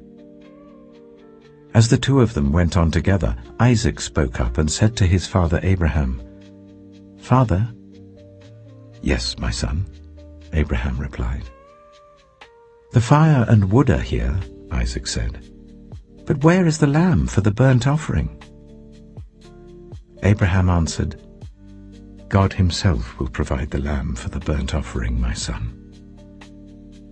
And the 2 of them went on together. When they reached the place God had told him about, Abraham built an altar there and arranged the wood on it. He bound his son Isaac and laid him on the altar on top of the wood. Then he reached out his hand and took the knife to slay his son. But the angel of the Lord called out to him from heaven, "Abraham! Abraham!" "Here I am," he replied. "Do not lay a hand on the boy," he said. "Do not do anything to him. Now I know that you fear God, because you have not withheld from me your son, your only son." Abraham looked up, and there in the thicket he saw a ram caught by its horns. He went over and took the ram and sacrificed it as a burnt offering instead of his son. So Abraham called that place, "The Lord will provide," and to this day it is said, "On the mountain of the Lord it will be provided." The angel of the Lord called to Abraham from heaven a second time and said, "I swear by myself, declares the Lord, that because you have done this and have not withheld your son, your only son, I will surely bless you and make your descendants as numerous as the stars in the sky and as the sand on the seashore.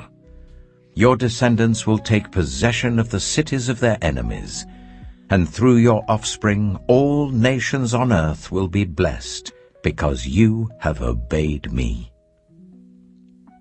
Then Abraham returned to his servants, and they set off together for Beersheba. And Abraham stayed in Beersheba.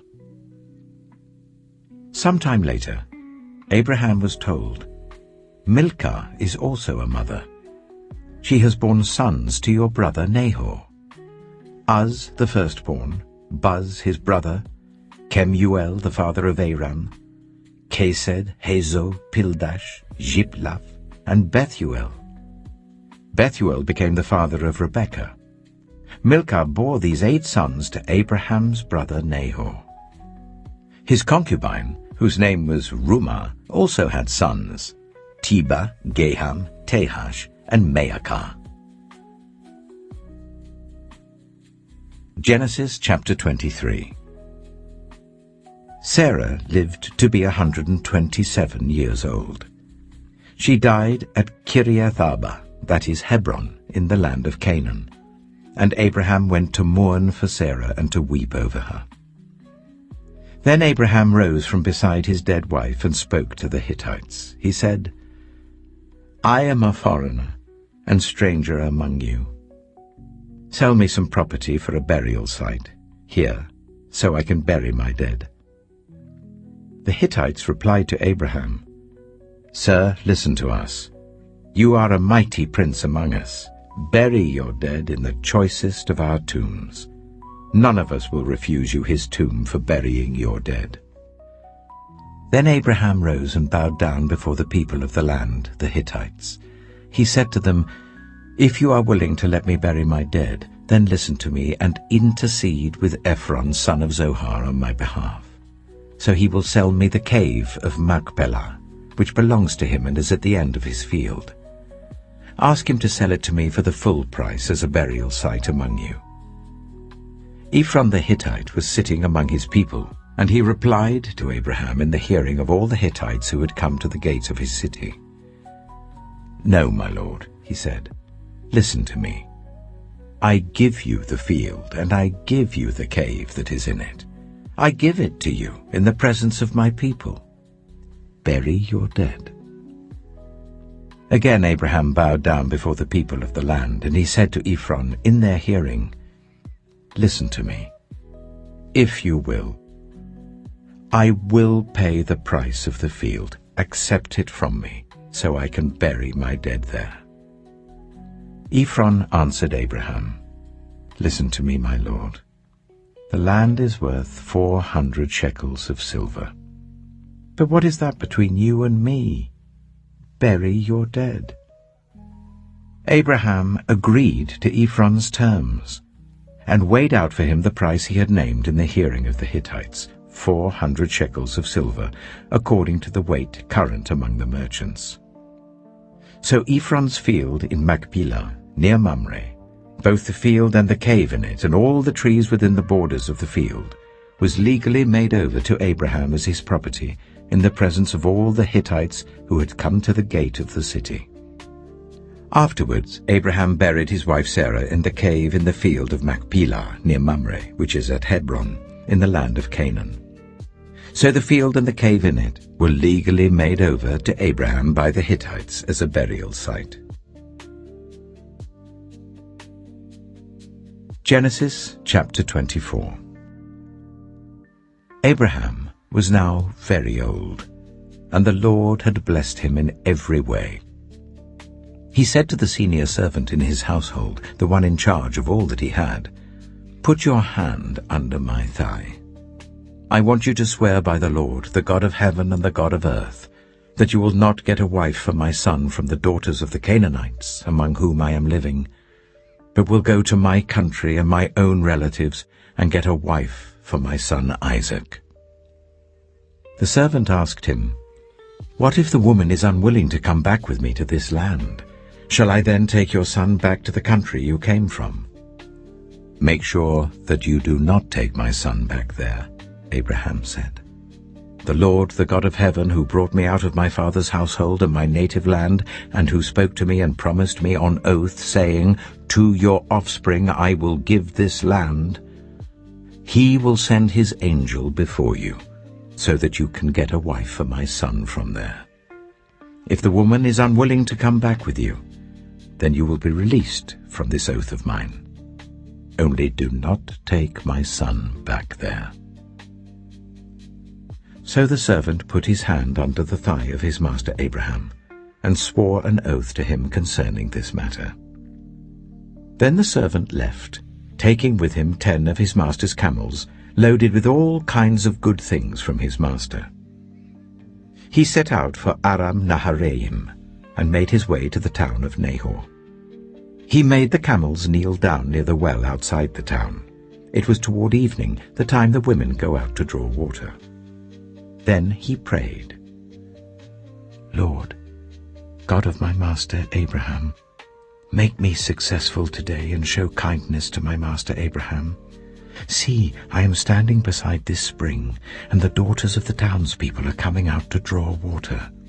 May it be that when I say to a young woman, 'Please let down your jar that I may have a drink,' and she says, 'Drink, and I'll water your camels too.' Let her be the one you have chosen for your servant Isaac. By this I will know that you have shown kindness to my master." Before he had finished praying, Rebekah came out with her jar on her shoulder. She was the daughter of Bethuel, son of Milcah, who was the wife of Abraham's brother Nahor. The woman was very beautiful, a virgin. No man had ever slept with her. She went down to the spring, filled her jar, and came up again. The servant hurried to meet her and said, "Oh, please, give me a little water from your jar." "Drink, my lord," she said, and quickly lowered the jar to her hands and gave him a drink.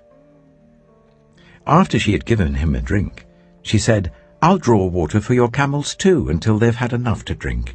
So she quickly emptied her jar into the trough, ran back to the well to draw more water, and drew enough for all his camels. Without saying a word, the man watched her closely to learn whether or not the Lord had made his journey successful.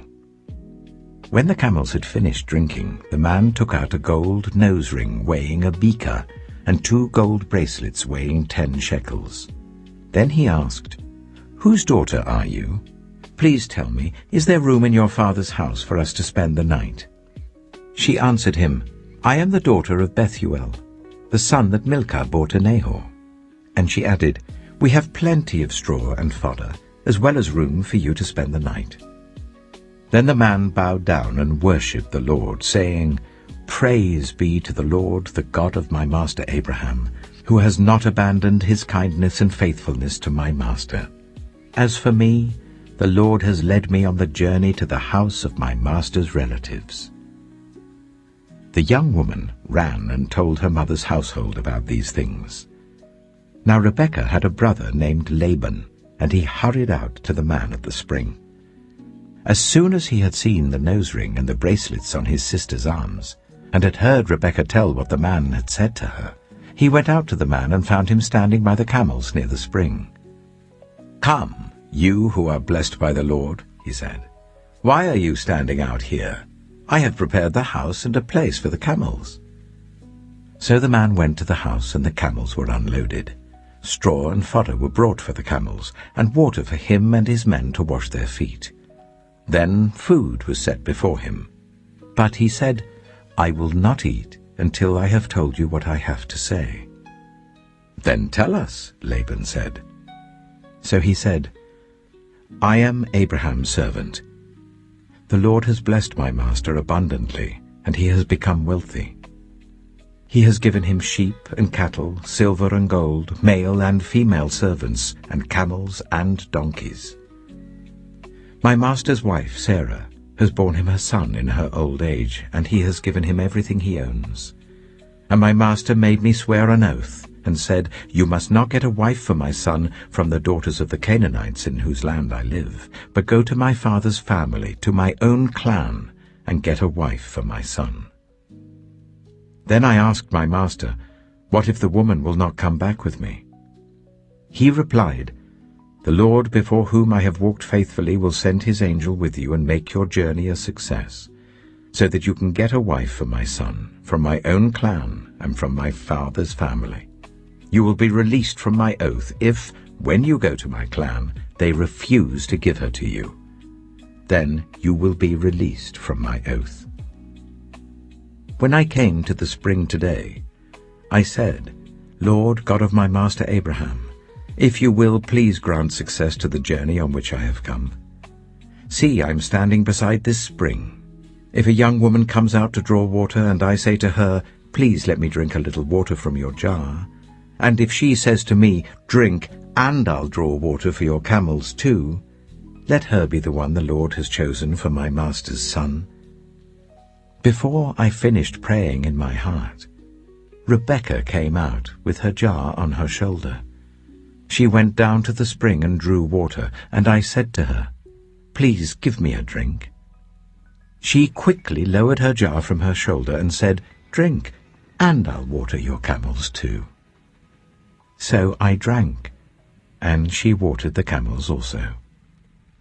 I asked her, "Whose daughter are you?" She said, "The daughter of Bethuel, son of Nahor, whom Milcah bore to him." Then I put the ring in her nose and the bracelets on her arms, and I bowed down and worshipped the Lord. I praised the Lord, the God of my master Abraham, who had led me on the right road to get the granddaughter of my master's brother for his son. Now, if you will show kindness and faithfulness to my master, tell me. And if not, tell me, so I may know which way to turn." Laban and Bethuel answered, "This is from the Lord. We can say nothing to you one way or the other. Here is Rebekah. Take her and go, and let her become the wife of your master's son, as the Lord has directed." When Abraham's servant heard what they said, he bowed down to the ground before the Lord. Then the servant brought out gold and silver jewelry and articles of clothing and gave them to Rebekah. He also gave costly gifts to her brother and to her mother. Then he and the men who were with him ate and drank and spent the night there. When they got up the next morning, he said, "Send me on my way to my master." But her brother and her mother replied, "Let the young woman remain with us 10 days or so, then you may go." But he said to them, "Do not detain me, now that the Lord has granted success to my journey. Send me on my way so I may go to my master." Then they said, "Let's call the young woman and ask her about it." So they called Rebekah and asked her, "Will you go with this man?" "I will go," she said. So they sent their sister Rebekah on her way, along with her nurse and Abraham's servant and his men. And they blessed Rebekah and said to her, "Our sister, may you increase to thousands upon thousands. May your offspring possess the cities of their enemies." Then Rebekah and her attendants got ready and mounted the camels and went back with the man. So the servant took Rebekah and left. Now Isaac had come from Beer Lahai-roi, for he was living in the Negev. He went out to the field one evening to meditate. And as he looked up, he saw camels approaching. Rebekah also looked up and saw Isaac. She got down from her camel and asked the servant, "Who is that man in the field coming to meet us?" "He is my master," the servant answered. So she took her veil and covered herself. Then the servant told Isaac all he had done. Isaac brought her into the tent of his mother Sarah, and he married Rebekah. So she became his wife, and he loved her. And Isaac was comforted after his mother's death. Genesis chapter 25. Abraham had taken another wife, whose name was Keturah. She bore him Zimran, Jokshan, Medan, Midian, Ishbak, and Shua. Jokshan was the father of Sheba and Dedan. The descendants of Dedan were the Ashurites and Letoshites and the Lumites. The sons of Midian were Ephah, Epher, Hanok, Abida, and Eldaah. All these were descendants of Keturah. Abraham left everything he owned to Isaac. But while he was still living, he gave gifts to the sons of his concubines and sent them away from his son Isaac to the land of the east. Abraham lived 175 years. Then Abraham breathed his last and died at a good old age, an old man and full of years, and he was gathered to his people. His sons Isaac and Ishmael buried him in the cave of Machpelah, near Mamre, in the field of Ephron, son of Zohar the Hittite, the field Abraham had bought from the Hittites. There Abraham was buried with his wife Sarah. After Abraham's death, God blessed his son Isaac, who then lived near Beer Lahairoi. This is the account of the family line of Abraham's son Ishmael, whom Sarah's slave Hagar the Egyptian bore to Abraham. These are the names of the sons of Ishmael, listed in the order of their birth. Nebaioth, the firstborn of Ishmael, Kedah, Adbeel, Mibsam, Mishma, Duma, Massa, Hadad, Tema, Jetur, Nephish, and Kedema. These were the sons of Ishmael, and these are the names of the 12 tribal rulers according to their settlements and camps. Ishmael lived 137 years. He breathed his last and died, and he was gathered to his people. His descendants settled in the area from Havilah to Shur, near the eastern border of Egypt as you go towards Ashur. And they lived in hostility toward all the tribes related to them. This is the account of the family line of Abraham's son Isaac. Abraham became the father of Isaac, and Isaac was 40 years old when he married Rebekah, daughter of Bethuel the Aramean from Paddan Aram, and sister of Laban the Aramean. Isaac prayed to the Lord on behalf of his wife because she was childless. The Lord answered his prayer, and his wife Rebekah became pregnant. The babies jostled each other within her, and she said, "Why is this happening to me?" So she went to inquire of the Lord. The Lord said to her, "2 nations are in your womb, and 2 peoples from within you will be separated. 1 people will be stronger than the other, and the older will serve the younger." When the time came for her to give birth, there were twin boys in her womb. The first to come out was red, and his whole body was like a hairy garment, so they named him Esau. After this his brother came out, with his hand grasping Esau's heel, so he was named Jacob. Isaac was 60 years old when Rebekah gave birth to them. The boys grew up, and Esau became a skillful hunter, a man of the open country, while Jacob was content to stay at home among the tents. Isaac, who had a taste for wild game, loved Esau, but Rebekah loved Jacob. Once, when Jacob was cooking some stew, Esau came in from the open country, famished. He said to Jacob, "Quick, let me have some of that red stew. I'm famished." That is why he was also called Edom. Jacob replied, "First sell me your birthright." "Look, I am about to die," Esau said. "What good is the birthright to me?" But Jacob said, "Swear to me first." So he swore an oath to him, selling his birthright to Jacob.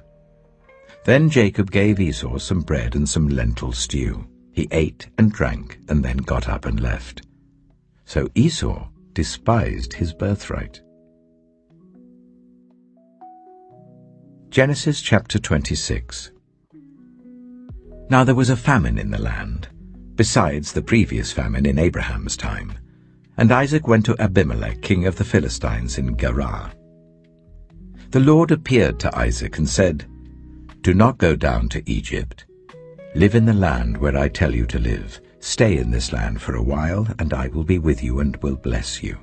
For to you and your descendants I will give all these lands and will confirm the oath I swore to your father Abraham. I will make your descendants as numerous as the stars in the sky, and will give them all these lands. And through your offspring all nations on earth will be blessed, because Abraham obeyed me and did everything I required of him, keeping my commands, my decrees, and my instructions." So Isaac stayed in Gerar. When the men of that place asked him about his wife, he said, "She is my sister," because he was afraid to say, "She is my wife." He thought, "The men of this place might kill me on account of Rebekah, because she is beautiful." When Isaac had been there a long time, Abimelech, king of the Philistines, looked down from a window and saw Isaac caressing his wife Rebekah. So Abimelech summoned Isaac and said, "She is really your wife. Why did you say, 'She is my sister'?" Isaac answered him, "Because I thought I might lose my life on account of her."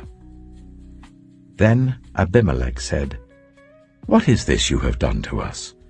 One of the men might well have slept with your wife, and you would have brought guilt upon us." So Abimelech gave orders to all the people, "Anyone who harms this man or his wife shall surely be put to death." Isaac planted crops in that land, and the same year reaped 100-fold, because the Lord blessed him.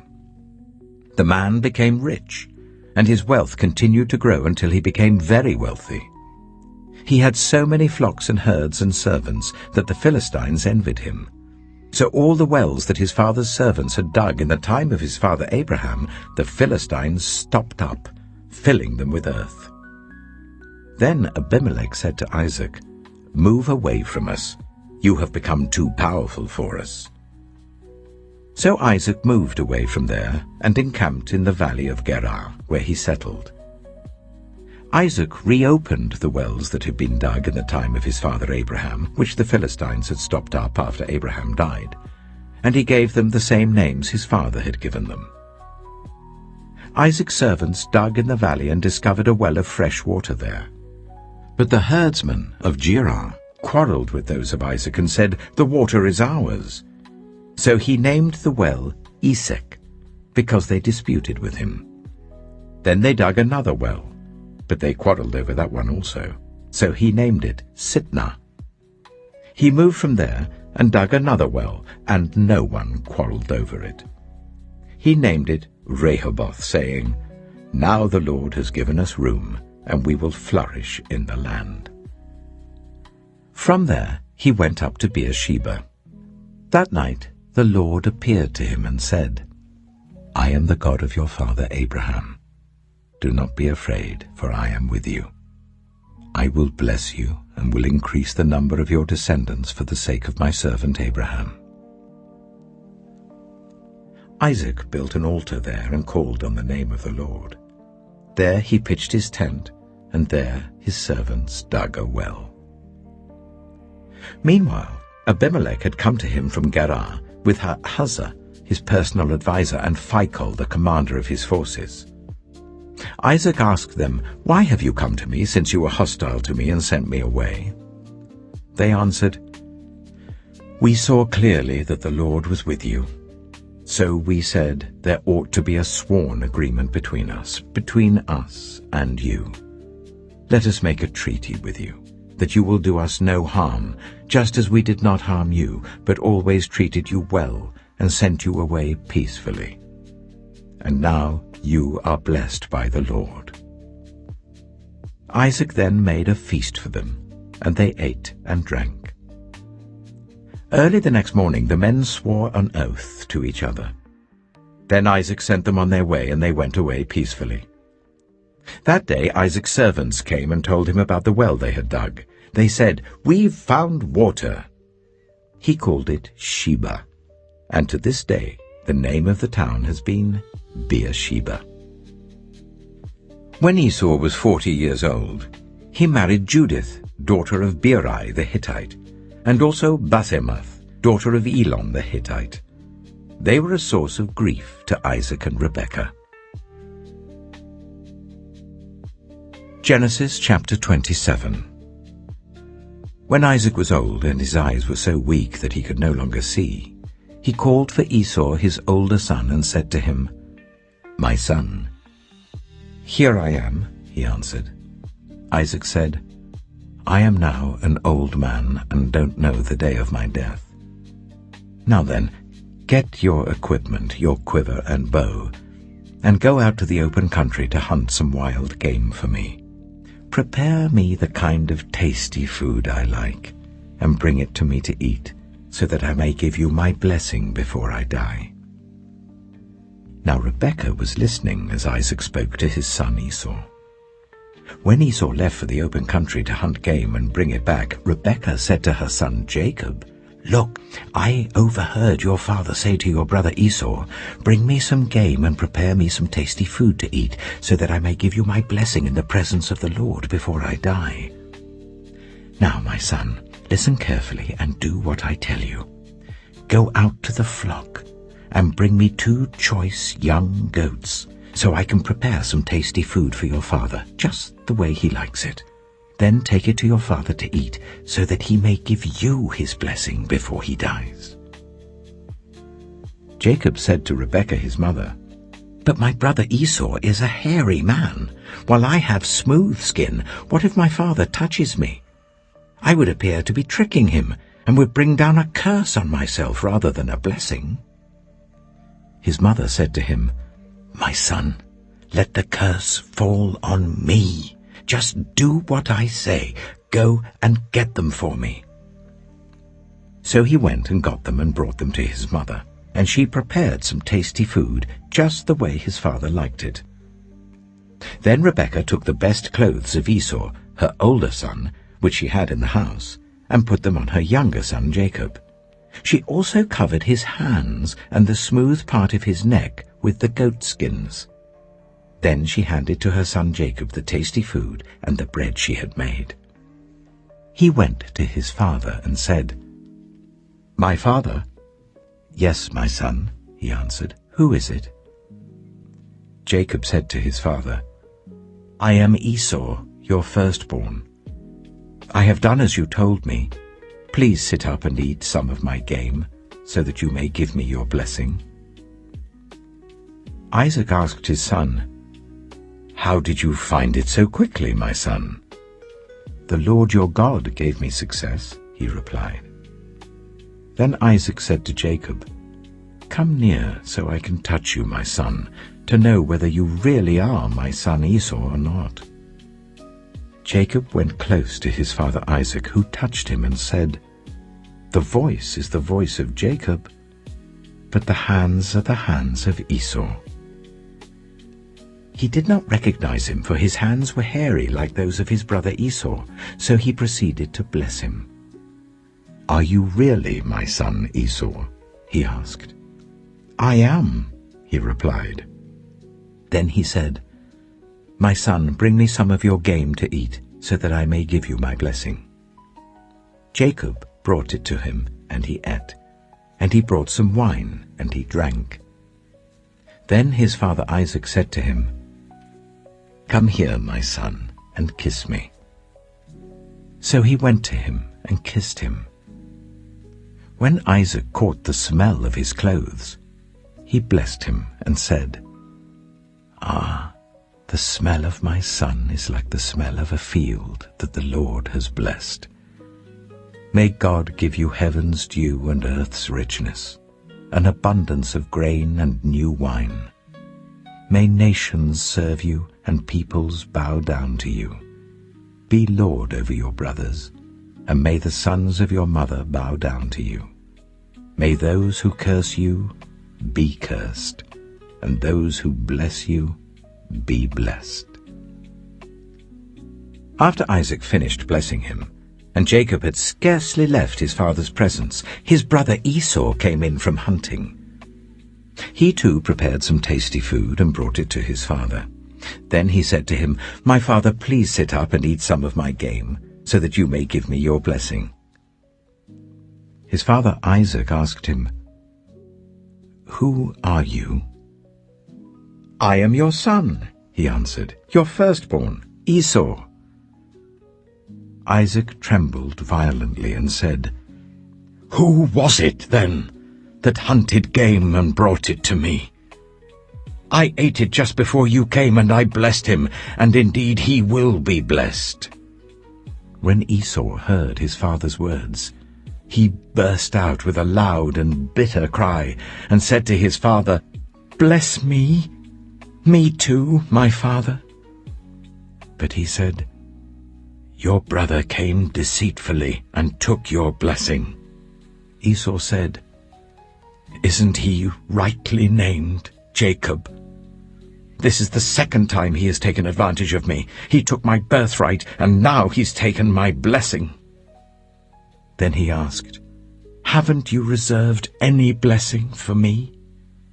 Isaac answered Esau, "I have made him lord over you, and have made all his relatives his servants, and I have sustained him with grain and new wine. So what can I possibly do for you, my son?" Esau said to his father, "Do you only have one blessing, my father? Bless me too, my father." Then Esau wept aloud. His father Isaac answered him, "Your dwelling will be away from the earth's richness, away from the dew of heaven above. You will live by the sword, and you will serve your brother. But when you grow restless, you will throw his yoke from off your neck." Esau held a grudge against Jacob because of the blessing his father had given him. He said to himself, "The days of mourning for my father are near. Then I will kill my brother Jacob." When Rebekah was told what her older son Esau had said, she sent for her younger son Jacob and said to him, "Your brother Esau is planning to avenge himself by killing you. Now then, my son, do what I say. Flee at once to my brother Laban in Haran. Stay with him for a while until your brother's fury subsides. When your brother is no longer angry with you and forgets what you did to him, I'll send word for you to come back from there. Why should I lose both of you in one day?" Then Rebekah said to Isaac, "I'm disgusted with living because of these Hittite women. If Jacob takes a wife from among the women of this land, from Hittite women like these, my life will not be worth living." Genesis chapter 28. So Isaac called for Jacob and blessed him. Then he commanded him, "Do not marry a Canaanite woman. Go at once to Paddan Aram, to the house of your mother's father Bethuel. Take a wife for yourself there from among the daughters of Laban, your mother's brother. May God Almighty bless you and make you fruitful and increase your numbers, until you become a community of peoples. May he give you and your descendants the blessing given to Abraham, so that you may take possession of the land where you now reside as a foreigner, the land God gave to Abraham." Then Isaac sent Jacob on his way, and he went to Paddan Aram, to Laban son of Bethuel the Aramean, the brother of Rebekah, who was the mother of Jacob and Esau. Now Esau learned that Isaac had blessed Jacob and had sent him to Paddan Aram to take a wife from there, and that when he blessed him he commanded him, "Do not marry a Canaanite woman," and that Jacob had obeyed his father and mother and had gone to Paddan Aram. Esau then realized how displeasing the Canaanite women were to his father Isaac. So he went to Ishmael and married Mahalath, the sister of Nebaioth, and daughter of Ishmael, son of Abraham, in addition to the wives he already had. Jacob left Beersheba and set out for Haran. When he reached a certain place, he stopped for the night because the sun had set. Taking one of the stones there, he put it under his head and lay down to sleep. He had a dream. in which he saw a stairway resting on the earth with its top reaching to heaven, and the angels of God were ascending and descending on it. There above it stood the Lord, and he said, I am the Lord, the God of your father Abraham and the God of Isaac. I will give you and your descendants the land on which you are lying. Your descendants will be like the dust of the earth, and you will spread out to the west and to the east, to the north and to the south. All peoples on earth will be blessed through you and your offspring. I am with you and will watch over you wherever you go, and I will bring you back to this land. I will not leave you until I have done what I have promised you. When Jacob awoke from his sleep, he thought, Surely the Lord is in this place, and I was not aware of it. He was afraid and said, How awesome is this place! This is none other than the house of God. This is the gate of heaven. Early the next morning, Jacob took the stone he had placed under his head and set it up as a pillar and poured oil on top of it. He called that place Bethel, though the city used to be called Luz. Then Jacob made a vow, saying, If God will be with me and will watch over me on this journey I am taking, and will give me food to eat and clothes to wear, so that I return safely to my father's household, then the Lord will be my God. And this stone that I have set up as a pillar will be God's house, and of all that you give me, I will give you a tenth. Genesis chapter 29. Then Jacob continued on his journey and came to the land of the eastern peoples. There he saw a well in the open country with 3 flocks of sheep lying near it, because the flocks were watered from that well. The stone over the mouth of the well was large. When all the flocks were gathered there, the shepherds would roll the stone away from the well's mouth and water the sheep.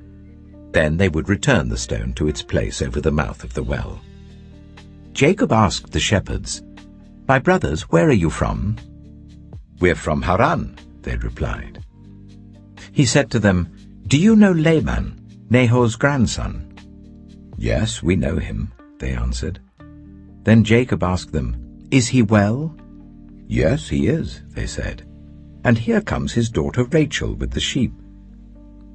Look, he said, the sun is still high. It is not time for the flocks to be gathered. Water the sheep and take them back to pasture. We can't, they replied, until all the flocks are gathered and the stone has been rolled away from the mouth of the well. Then we will water the sheep. While he was still talking with them, Rachel came with her father's sheep, for she was a shepherd. When Jacob saw Rachel, daughter of his uncle Laban, and Laban's sheep, he went over and rolled the stone away from the mouth of the well and watered his uncle's sheep. Then Jacob kissed Rachel and began to weep aloud. He had told Rachel that he was a relative of her father and a son of Rebekah. So she ran and told her father. As soon as Laban heard the news about Jacob, his sister's son, he hurried to meet him. He embraced him and kissed him and brought him to his home. And there Jacob told him all these things. Then Laban said to him, You are my own flesh and blood. After Jacob had stayed with him for a whole month, Laban said to him, Just because you're a relative of mine, should you work for me for nothing? Tell me what your wages should be. Now Laban had 2 daughters. The name of the older was Leah, and the name of the younger was Rachel. Leah had weak eyes, but Rachel had a lovely figure and was beautiful. Jacob was in love with Rachel and said, I'll work for you 7 years in return for your younger daughter Rachel. Laban said, It's better that I give her to you than to some other man. Stay here with me. So Jacob served 7 years to get Rachel, but they seemed like only a few days to him because of his love for her. Then Jacob said to Laban, Give me my wife. My time is completed, and I want to make love to her. So Laban brought together all the people of the place and gave a feast. But when evening came, he took his daughter Leah and brought her to Jacob, and Jacob made love to her. And Laban gave his servant Zilpah to his daughter as her attendant. When morning came, there was Leah. So Jacob said to Laban, "What is this you have done to me? I served you for Rachel, didn't I? Why have you deceived me?" Laban replied, "It is not our custom here to give the younger daughter in marriage before the older one. Finish this daughter's bridal week. Then we will give you the younger one also in return for another 7 years of work." And Jacob did so. He finished the week with Leah, and then Laban gave him his daughter Rachel to be his wife. Laban gave his servant Bilhah to his daughter Rachel as her attendant. Jacob made love to Rachel also, and his love for Rachel was greater than his love for Leah, and he worked for Laban another 7 years. When the Lord saw that Leah was not loved, he enabled her to conceive, but Rachel remained childless. Leah became pregnant and gave birth to a son. She named him Reuben, for she said, "It is because the Lord has seen my misery. Surely my husband will love me now." She conceived again, and when she gave birth to a son, she said, "Because the Lord heard that I am not loved, he gave me this one too." So she named him Simeon. Again she conceived, and when she gave birth to a son, she said, "Now at last my husband will become attached to me, because I have borne him 3 sons." So he was named Levi. She conceived again, and when she gave birth to a son, she said, "This time I will praise the Lord." So she named him Judah. Then she stopped having children. Genesis chapter 30. When Rachel saw that she was not bearing Jacob any children, she became jealous of her sister. So she said to Jacob, "Give me children or I'll die." Jacob became angry with her and said, "Am I in the place of God, who has kept you from having children?" Then she said, "Here is Bilhah, my servant. Sleep with her, so that she can bear children for me, and I too can build a family through her." So she gave him her servant Bilhah as a wife. Jacob slept with her, and she became pregnant and bore him a son. Then Rachel said, "God has vindicated me. He has listened to my plea and given me a son." Because of this, she named him Dan. Rachel's servant Bilhah conceived again and bore Jacob a second son. Then Rachel said, "I have had a great struggle with my sister, and I have won." So she named him Naphtali. When Leah saw that she had stopped having children, she took her servant Zilpah and gave her to Jacob as a wife. Leah's servant Zilpah bore Jacob a son.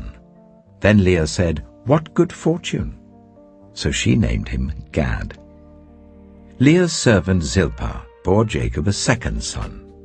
Then Leah said, "How happy I am! The women will call me happy." So she named him Asher. During wheat harvest, Reuben went out into the fields and found some mandrake plants, which he brought to his mother Leah. Rachel said to Leah, "Please give me some of your son's mandrakes." But she said to her, "Wasn't it enough that you took away my husband? Will you take my son's mandrakes too?" "Very well," Rachel said. "He can sleep with you tonight in return for your son's mandrakes." So when Jacob came in from the fields that evening, Leah went out to meet him. "You must sleep with me," she said. "I have hired you with my son's mandrakes." So he slept with her that night. God listened to Leah, and she became pregnant and bore Jacob a 5th son. Then Leah said, "God has rewarded me for giving my servant to my husband." So she named him Issachar. Leah conceived again and bore Jacob a 6th son. Then Leah said, "God has presented me with a precious gift. This time my husband will treat me with honor because I have borne him 6 sons." So she named him Zebulun. Sometime later she gave birth to a daughter and named her Dinah.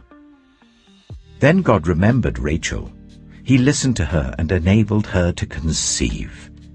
She became pregnant and gave birth to a son, and said, "God has taken away my disgrace." She named him Joseph, and said, "May the Lord add to me another son." After Rachel gave birth to Joseph, Jacob said to Laban, "Send me on my way so I can go back to my own homeland. Give me my wives and children for whom I have served you, and I will be on my way. You know how much work I've done for you." But Laban said to him, "If I have found favor in your eyes, please stay. I have learned by divination that the Lord has blessed me because of you." He added, "Name your wages, and I will pay them." Jacob said to him, "You know how I have worked for you, and how your livestock has fared under my care. The little you had before I came has increased greatly, and the Lord has blessed you wherever I have been. But now, when may I do something for my own household?" "What shall I give you?" he asked. "Don't give me anything," Jacob replied. "But if you will do this one thing for me, I will go on tending your flocks and watching over them. Let me go through all your flocks today and remove from them every speckled or spotted sheep, every dark-colored lamb, and every spotted or speckled goat. They will be my wages. And my honesty will testify for me in the future, whenever you check on the wages you have paid me. Any goat in my possession that is not speckled or spotted, or any lamb that is not dark-colored, will be considered stolen." "Agreed," said Laban. "Let it be as you have said." That same day he removed all the male goats that were streaked or spotted, and all the speckled or spotted female goats, all that had white on them, and all the dark-colored lambs, and he placed them in the care of his sons. Then he put a 3-day journey between himself and Jacob, while Jacob continued to tend the rest of Laban's flocks. Jacob, however, took fresh-cut branches from poplar, almond, and plane trees, and made white stripes on them by peeling the bark and exposing the white inner wood of the branches. Then he placed the peeled branches in all the watering troughs, so that they would be directly in front of the flocks when they came to drink. When the flocks were in heat and came to drink, they mated in front of the branches, and they bore young that were streaked or speckled or spotted. Jacob set apart the young of the flock by themselves, but made the rest face the streaked and dark-colored animals that belonged to Laban. Thus he made separate flocks for himself, and did not put them with Laban's animals. Whenever the stronger females were in heat, Jacob would place the branches in the troughs in front of the animals, so that they would mate near the branches. But if the animals were weak, he would not place them there.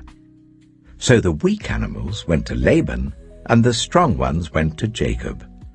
In this way the man grew exceedingly prosperous, and came to own large flocks and female and male servants, and camels and donkeys. Genesis chapter 31. Jacob heard that Laban's sons were saying, "Jacob has taken everything our father owned, and has gained all this wealth from what belonged to our father." And Jacob noticed that Laban's attitude toward him was not what it had been. Then the Lord said to Jacob, "Go back to the land of your fathers and to your relatives, and I will be with you." So Jacob sent word to Rachel and Leah to come out to the fields where his flocks were. He said to them, "I see that your father's attitude towards me is not what it was before, but the God of my father has been with me. You know that I've worked for your father with all my strength. Yet your father has cheated me by changing my wages 10 times. However, God has not allowed him to harm me. If he said, the speckled ones will be your wages." Then all the flocks gave birth to speckled young. And if he said, "The streaked ones will be your wages," then all the flocks bore streaked young. So God has taken away your father's livestock and has given them to me. In breeding season I once had a dream, in which I looked up and saw that the male goats mating with the flock were streaked, speckled, or spotted. The angel of God said to me in the dream, "Jacob." I answered, "Here I am." And he said, "Look up and see that all the male goats mating with the flock are streaked, speckled, or spotted, for I have seen all that Laban has been doing to you. I am the God of Bethel, where you anointed a pillar and where you made a vow to me. Now leave this land at once and go back to your native land." Then Rachel and Leah replied, "Do we still have any share in the inheritance of our father's estate? Does he not regard us as foreigners? Not only has he sold us, but he has used up what was paid for us. Surely all the wealth that God took away from our father belongs to us and our children. So do whatever God has told you." Then Jacob put his children and his wives on camels, and he drove all his livestock ahead of him along with all the goods he had accumulated in Paddan Aram, to go to his father Isaac in the land of Canaan. When Laban had gone to shear his sheep, Rachel stole her father's household gods. Moreover, Jacob deceived Laban the Aramean by not telling him he was running away. So he fled with all he had, crossed the Euphrates River, and headed for the hill country of Gilead. On the third day, Laban was told that Jacob had fled. Taking his relatives with him, he pursued Jacob for 7 days and caught up with him in the hill country of Gilead. Then God came to Laban the Aramean in a dream at night and said to him, "Be careful not to say anything to Jacob, either good or bad." Jacob had pitched his tent in the hill country of Gilead when Laban overtook him, and Laban and his relatives camped there too. Then Laban said to Jacob, "What have you done? You've deceived me, and you've carried off my daughters like captives in war. Why did you run off secretly and deceive me? Why didn't you tell me, so I could send you away with joy and singing to the music of tambourines and harps? You didn't even let me kiss my grandchildren and my daughters goodbye. You've done a foolish thing. I have the power to harm you. But last night the God of your father said to me, 'Be careful not to say anything to Jacob, either good or bad.' Now you have gone off because you long to return to your father's household. But why did you steal my gods?" Jacob answered Laban, "I was afraid, because I thought you would take your daughters away from me by force. But if you find anyone who has your gods, that person shall not live. In the presence of our relatives, see for yourself whether there is anything of yours here with me, and if so, take it." Now Jacob did not know that Rachel had stolen the gods. So Laban went into Jacob's tent, and into Leah's tent, and into the tent of the 2 female servants, but he found nothing. After he came out of Leah's tent, he entered Rachel's tent. Now Rachel had taken the household gods and put them inside her camel's saddle and was sitting on them. Laban searched through everything in the tent, but found nothing. Rachel said to her father, "Don't be angry, my lord, that I cannot stand up in your presence. I'm having my period." So he searched, but could not find the household gods. Jacob was angry and took Laban to task. "What is my crime?" he asked Laban. "How have I wronged you that you hunt me down? Now that you have searched through all my goods, what have you found that belongs to your household? Put it here in front of your relatives and mine, and let them judge between the 2 of us. I have been with you for 20 years now. Your sheep and goats have not miscarried, nor have I eaten rams from your flocks. I did not bring you animals torn by wild beasts. I bore the loss myself. and you demanded payment from me for whatever was stolen by day or night. This was my situation. The heat consumed me in the daytime and the cold at night, and sleep fled from my eyes. It was like this for the 20 years I was in your household. I worked for you 14 years for your 2 daughters and 6 years for your flocks, and you changed my wages 10 times. If the God of my father, the God of Abraham, and the fear of Isaac had not been with me, you would surely have sent me away empty-handed. But God has seen my hardship and the toil of my hands, and last night he rebuked you." Laban answered Jacob, "The women are my daughters, the children are my children, and the flocks are my flocks. All you see is mine. Yet what can I do today about these daughters of mine, or about the children they have borne? Come now, let's make a covenant, you and I, and let it serve as a witness between us." So Jacob took a stone and set it up as a pillar. He said to his relatives, "Gather some stones." So they took stones and piled them in a heap, and they ate there by the heap. Laban called it Jegar-sahadutha, and Jacob called it Gilead. Laban said, "This heap is a witness between you and me today." That is why it was called Gilead. It was also called Mizpah, because he said, "May the Lord keep watch between you and me when we are away from each other. If you ill-treat my daughters, or if you take any wives besides my daughters, even though no one is with us, remember that God is a witness between you and me." Laban also said to Jacob, "Here is this heap, and here is the pillar I have set up between you and me. This heap is a witness, and this pillar is a witness, that I will not go past this heap to your side to harm you, and that you will not go past this heap and pillar to my side to harm me. May the God of Abraham and the God of Nahor, the God of their father, judge between us." So Jacob took an oath in the name of the fear of his father Isaac. He offered a sacrifice there in the hill country and invited his relatives to a meal. After they had eaten, they spent the night there.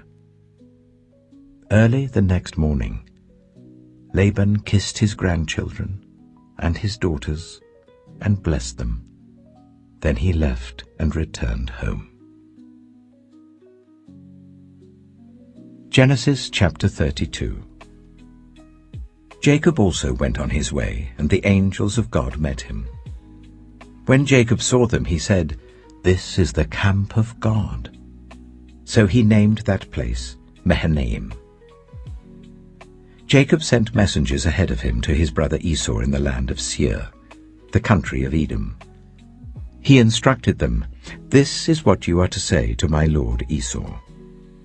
Your servant Jacob says, I have been staying with Laban and have remained there till now. I have cattle and donkeys, sheep and goats, male and female servants. Now I am sending this message to my lord, that I may find favor in your eyes."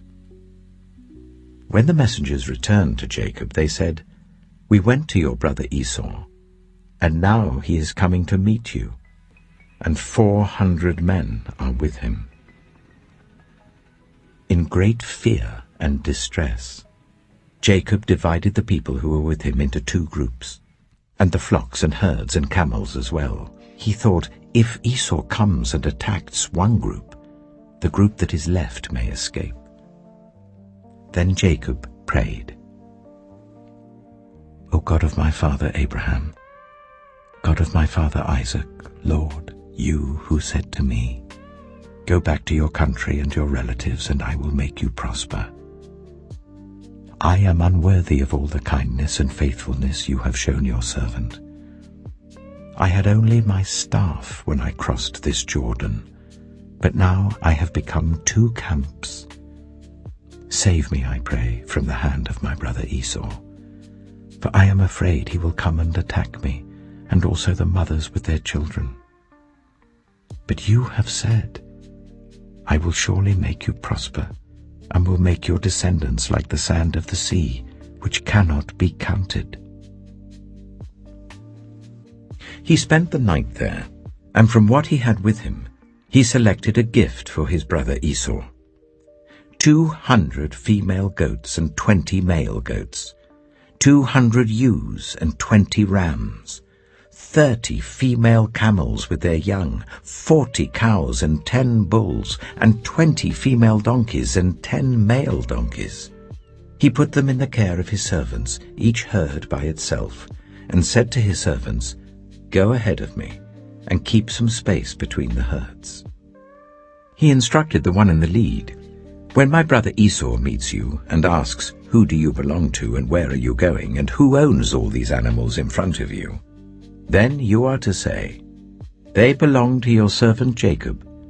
They are a gift sent to my lord Esau, and he is coming behind us.'" He also instructed the second, the third, and all the others who followed the herds, "You are to say the same thing to Esau when you meet him, and be sure to say, 'Your servant Jacob is coming behind us.'" For he thought, "I will pacify him with these gifts I'm sending on ahead. Later, when I see him, perhaps he will receive me." So Jacob's gifts went on ahead of him, but he himself spent the night in the camp. That night Jacob got up and took his 2 wives, his 2 female servants, and his 11 sons, and crossed the ford of the Jabbok. After he had sent them across the stream, he sent over all his possessions. So Jacob was left alone, and a man wrestled with him till daybreak. When the man saw that he could not overpower him, he touched the socket of Jacob's hip, so that his hip was wrenched as he wrestled with the man. Then the man said, "Let me go, for it is daybreak." But Jacob replied, "I will not let you go, unless you bless me." The man asked him, "What is your name?" "Jacob," he answered. Then the man said, "Your name will no longer be Jacob, but Israel, because you have struggled with God and with humans and have overcome." Jacob said, "Please tell me your name." But he replied, "Why do you ask my name?" Then he blessed him there. So Jacob called the place Peniel, saying, "It is because I saw God face to face, and yet my life was spared." The sun rose above him as he passed Peniel, and he was limping because of his hip. Therefore to this day the Israelites do not eat the tendon attached to the socket of the hip, because the socket of Jacob's hip was touched near the tendon. Genesis chapter 33. Jacob looked up, and there was Esau, coming with his 400 men. So he divided the children among Leah, Rachel, and the 2 female servants. He put the female servants and their children in front, Leah and her children next, and Rachel and Joseph in the rear. He himself went on ahead and bowed down to the ground 7 times as he approached his brother. But Esau ran to meet Jacob and embraced him. He threw his arms around his neck and kissed him, and they wept. Then Esau looked up and saw the women and children. "Who are these with you?" he asked. Jacob answered, "They are the children God has graciously given your servant." Then the female servants and their children approached and bowed down. Next Leah and her children came and bowed down. Last of all came Joseph and Rachel, and they too bowed down. Esau asked, "What's the meaning of all these flocks and herds I met?" "To find favor in your eyes, my lord," he said. But Esau said, I already have plenty, my brother. Keep what you have for yourself." "No, please," said Jacob. "If I have found favor in your eyes, accept this gift from me. For to see your face is like seeing the face of God now that you have received me favorably. Please accept the present that was brought to you, for God has been gracious to me, and I have all I need." And because Jacob insisted, Esau accepted it. Then Esau said, "Let us be on our way. I'll accompany you." But Jacob said to him, "My Lord knows that the children are tender, and that I must care for the ewes and cows that are nursing their young. If they are driven hard just one day, all the animals will die. So let my Lord go on ahead of his servant while I move along slowly at the pace of the flocks and herds before me, and the pace of the children, until I come to my Lord in Seir." Esau said, "Then let me leave some of my men with you." "But why do that?" Jacob asked. "Just let me find favor in the eyes of my Lord." So that day Esau started on his way back to Seir. Jacob, however, went to Succoth, where he built a place for himself and made shelters for his livestock. That is why the place is called Succoth. After Jacob came from Paddan Aram, he arrived safely at the city of Shechem in Canaan, and camped within sight of the city. For 100 pieces of silver he bought from the sons of Hamor, the father of Shechem, the plot of ground where he pitched his tent. There he set up an altar and called it El Elohe Israel. Genesis chapter 34. Now Dinah, the daughter Leah had borne to Jacob, went out to visit the women of the land. When Shechem, son of Hamor the Hivite, the ruler of that area, saw her, he took her and raped her.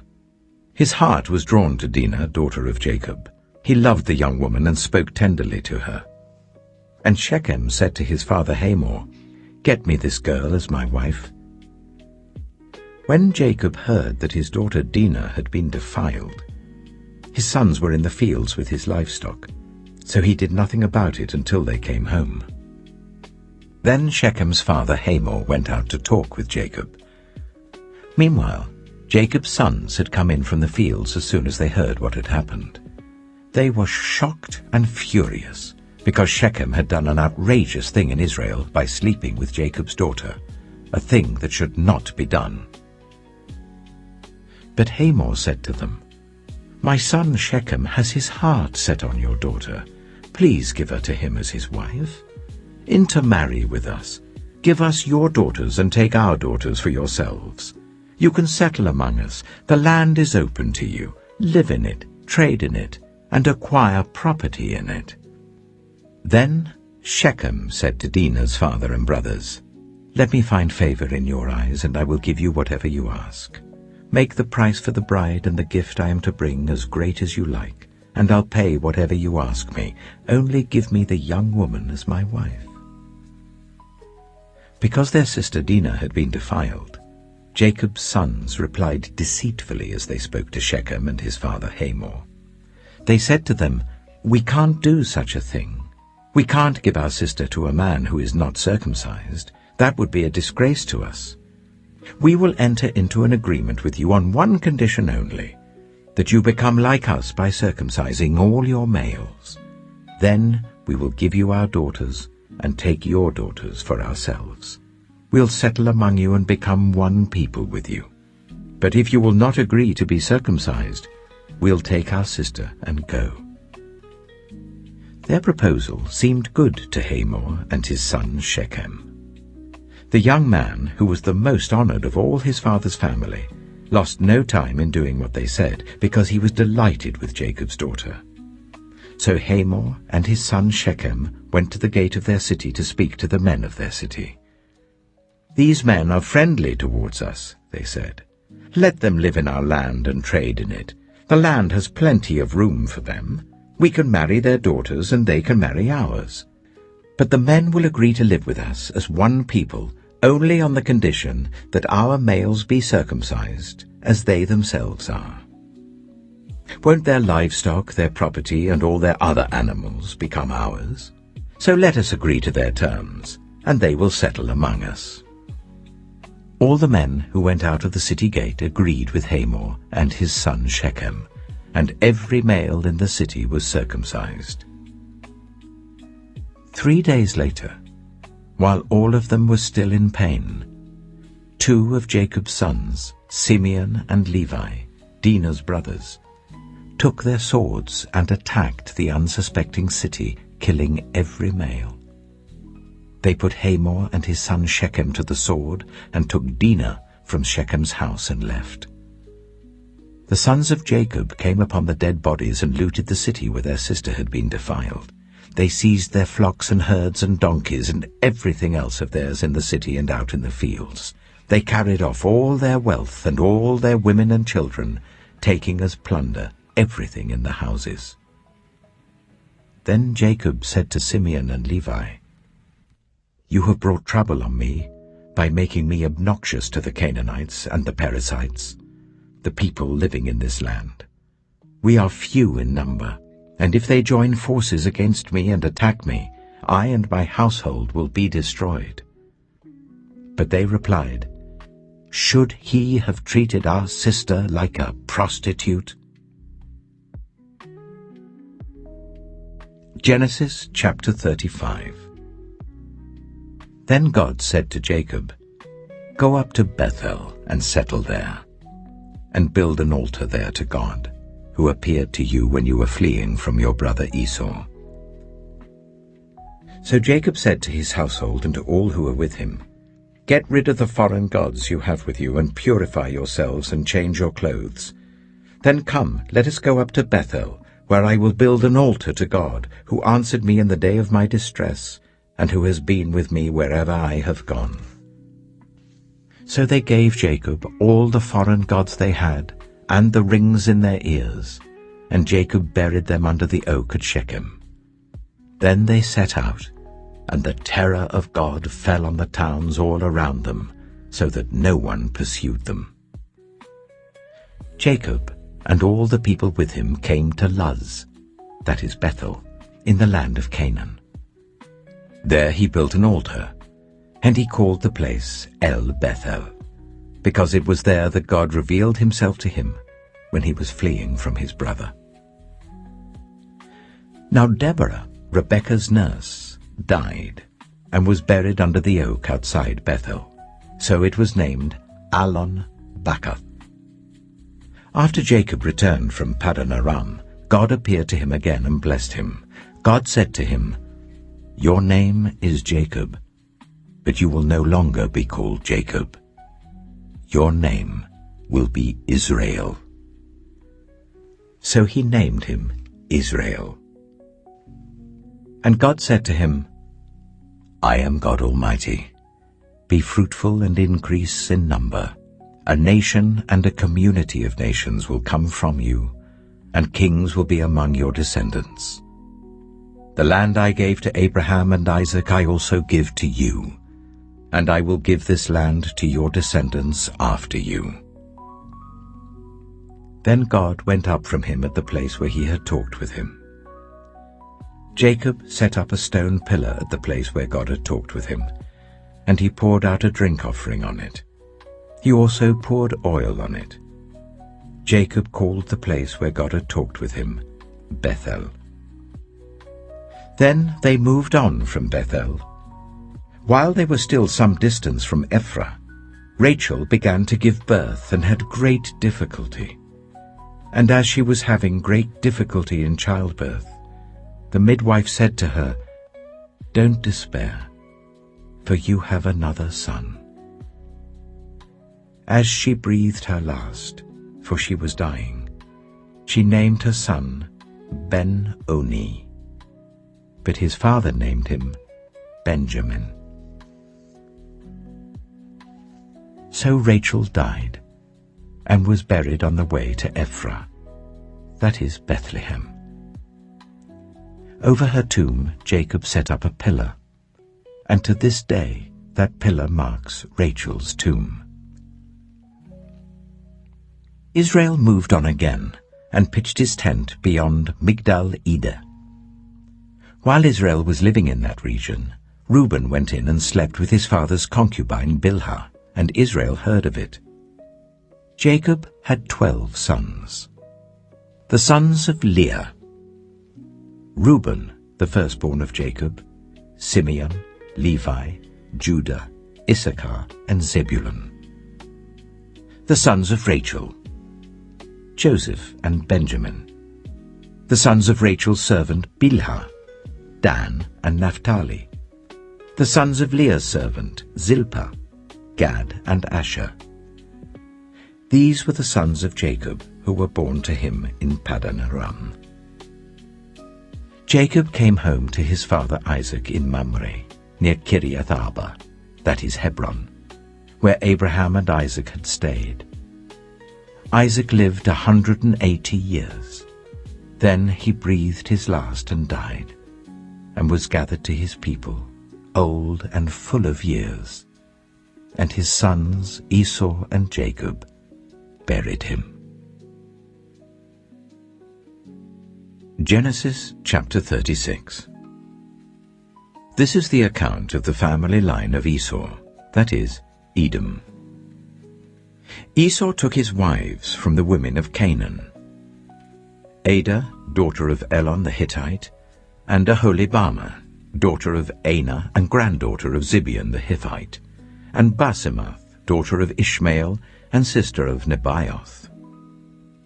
Adah bore Eliphaz to Esau, Basemath bore Ruel, and Aholibamah bore Jeush, Jalam, and Korah. These were the sons of Esau who were born to him in Canaan. Esau took his wives and sons and daughters and all the members of his household, as well as his livestock and all his other animals and all the goods he had acquired in Canaan, and moved to a land some distance from his brother Jacob. Their possessions were too great for them to remain together. The land where they were staying could not support them both because of their livestock. So Esau, that is Edom, settled in the hill country of Seir. This is the account of the family line of Esau, the father of the Edomites, in the hill country of Seir. These are the names of Esau's sons: Eliphaz, the son of Esau's wife Adah, and Ruel, the son of Esau's wife Basemath. The sons of Eliphaz: Teman, Omar, Zepho, Getim, and Kenaz. Esau's son Eliphaz also had a concubine named Timnah, who bore him Amalek. These were grandsons of Esau's wife Adah. The sons of Ruel: Nahath, Zerah, Shammah, and Mitzah. These were grandsons of Esau's wife Basemath. The sons of Esau's wife Aholibamah, daughter of Anah and granddaughter of Zibeon, whom she bore to Esau: Jeush, Jalam, and Korah. These were the chiefs among Esau's descendants. The sons of Eliphaz, the firstborn of Esau: chiefs Teman, Omar, Zepho, Kenaz, Korah, Getim, and Amalek. These were the chiefs descended from Eliphaz in Edom.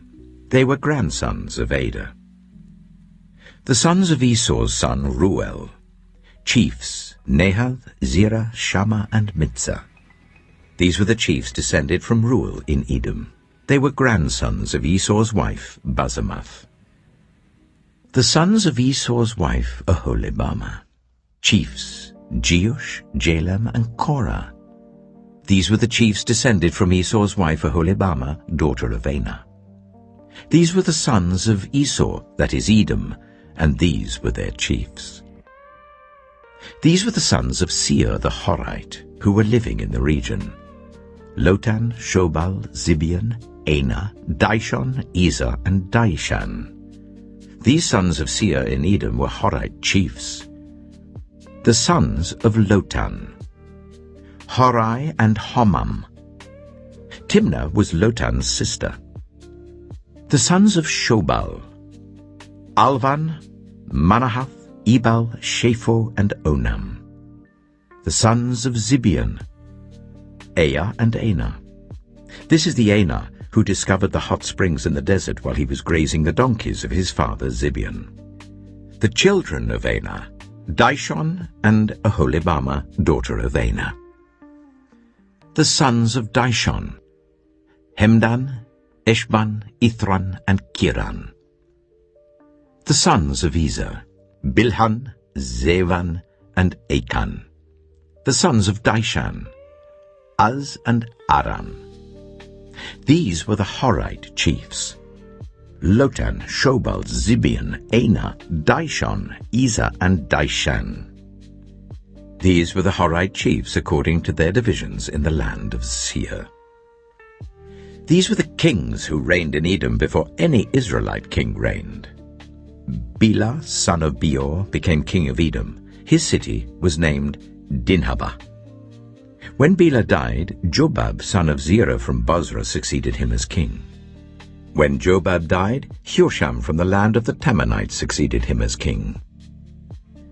When Husham died, Hadad, son of Bedad, who defeated Midian in the country of Moab, succeeded him as king. His city was named Avith. When Hadad died, Samlah from Masrekah succeeded him as king. When Samlah died, Shaul from Rehoboth on the river succeeded him as king. When Shaul died, Baal-Hanan, son of Akbor, succeeded him as king. When Baal-Hanan, son of Akbor, died, Hadad succeeded him as king. His city was named Peiu, and his wife's name was Mehetabel, daughter of Metred, the daughter of Mezahab. These were the chiefs descended from Esau, by name according to their clans and regions: Timnah, Aliva, Jetheth, Aholibama, Elah, Pinon, Kizah, Teman, Mibzah, Magdiel, and Iram. These were the chiefs of Edom according to their settlements in the land they occupied. This is the family line of Esau, the father of the Edomites. Genesis chapter 37. Jacob lived in the land where his father had stayed, the land of Canaan. This is the account of Jacob's family line. Joseph, a young man of 17, was tending the flocks with his brothers, the sons of Bilhah and the sons of Zilpah, his father's wives, and he brought their father a bad report about them. Now Israel loved Joseph more than any of his other sons, because he had been born to him in his old age, and he made an ornate robe for him. When his brothers saw that their father loved him more than any of them, they hated him and could not speak a kind word to him. Joseph had a dream, and when he told it to his brothers, they hated him all the more. He said to them, "Listen to this dream I had. We were binding sheaves of corn out in the field when suddenly my sheaf rose and stood upright, while your sheaves gathered round mine and bowed down to it." His brothers said to him, "Do you intend to reign over us? Will you actually rule us?" And they hated him all the more because of his dream and what he had said. Then he had another dream, and he told it to his brothers.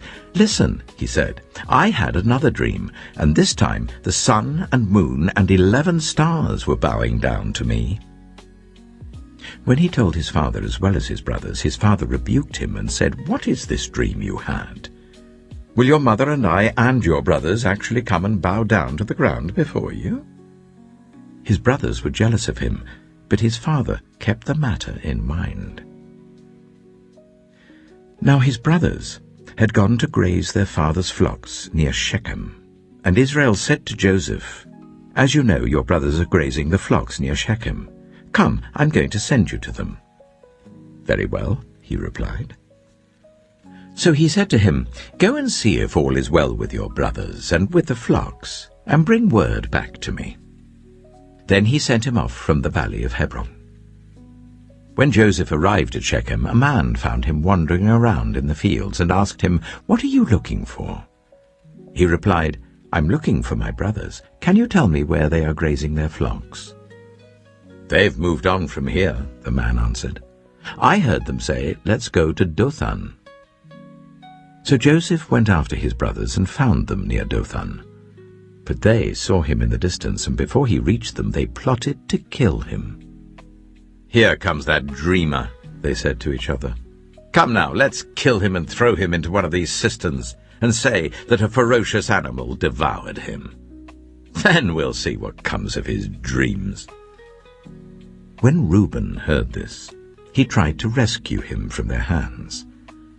'Let's not take his life,' he said. 'Don't shed any blood. Throw him into this cistern here in the wilderness, but don't lay a hand on him.' Reuben said this to rescue him from them and take him back to his father. So when Joseph came to his brothers, they stripped him of his robe, the ornate robe he was wearing, and they took him and threw him into the cistern. The cistern was empty, there was no water in it. As they sat down to eat their meal, they looked up and saw a caravan of Ishmaelites coming from Gilead. Their camels were loaded with spices, balm and myrrh, and they were on their way to take them down to Egypt. Judah said to his brothers, "What will we gain if we kill our brother and cover up his blood? Come, let's sell him to the Ishmaelites and not lay our hands on him. After all, he is our brother, our own flesh and blood." His brothers agreed. So when the Midianite merchants came by, his brothers pulled Joseph up out of the cistern and sold him for 20 shekels of silver to the Ishmaelites, who took him to Egypt. When Reuben returned to the cistern and saw that Joseph was not there, he tore his clothes. He went back to his brothers and said, "The boy isn't there. Where can I turn now?" Then they got Joseph's robe, slaughtered a goat and dipped the robe in the blood. They took the ornate robe back to their father and said, "We found this. Examine it to see whether it is your son's robe." He recognized it and said, "It is my son's robe. Some ferocious animal has devoured him. Joseph has surely been torn to pieces." Then Jacob tore his clothes, put on sackcloth, and mourned for his son many days. All his sons and daughters came to comfort him, but he refused to be comforted. "No," he said, "I will continue to mourn until I join my son in the grave." So his father wept for him. Meanwhile, the Midianites sold Joseph in Egypt to Potiphar, one of Pharaoh's officials, the captain of the guard. Genesis chapter 38. At that time, Judah left his brothers and went down to stay with a man of Adullam named Hira. There Judah met the daughter of a Canaanite man named Shua. He married her and made love to her. She became pregnant and gave birth to a son, who was named She conceived again and gave birth to a son and named him Onan. She gave birth to still another son and named him Shelah. It was at Kisib that she gave birth to him. Judah got a wife for his firstborn, and her name was Tamar. But Judah's firstborn, was wicked in the Lord's sight, so the Lord put him to death. Then Judah said to Onan, "Sleep with your brother's wife, and fulfill your duty to her as a brother-in-law to raise up offspring for your brother." But Onan knew that the child would not be his. So whenever he slept with his brother's wife, he spilled his semen on the ground to avoid providing offspring for his brother. What he did was wicked in the Lord's sight, so the Lord put him to death also. Judah then said to his daughter-in-law Tamar, "Live as a widow in your father's household until my son Shelah grows up." For he thought, he may die too, just like his brothers. So Tamar went to live in her father's household. After a long time, Judah's wife, the daughter of Shua, died.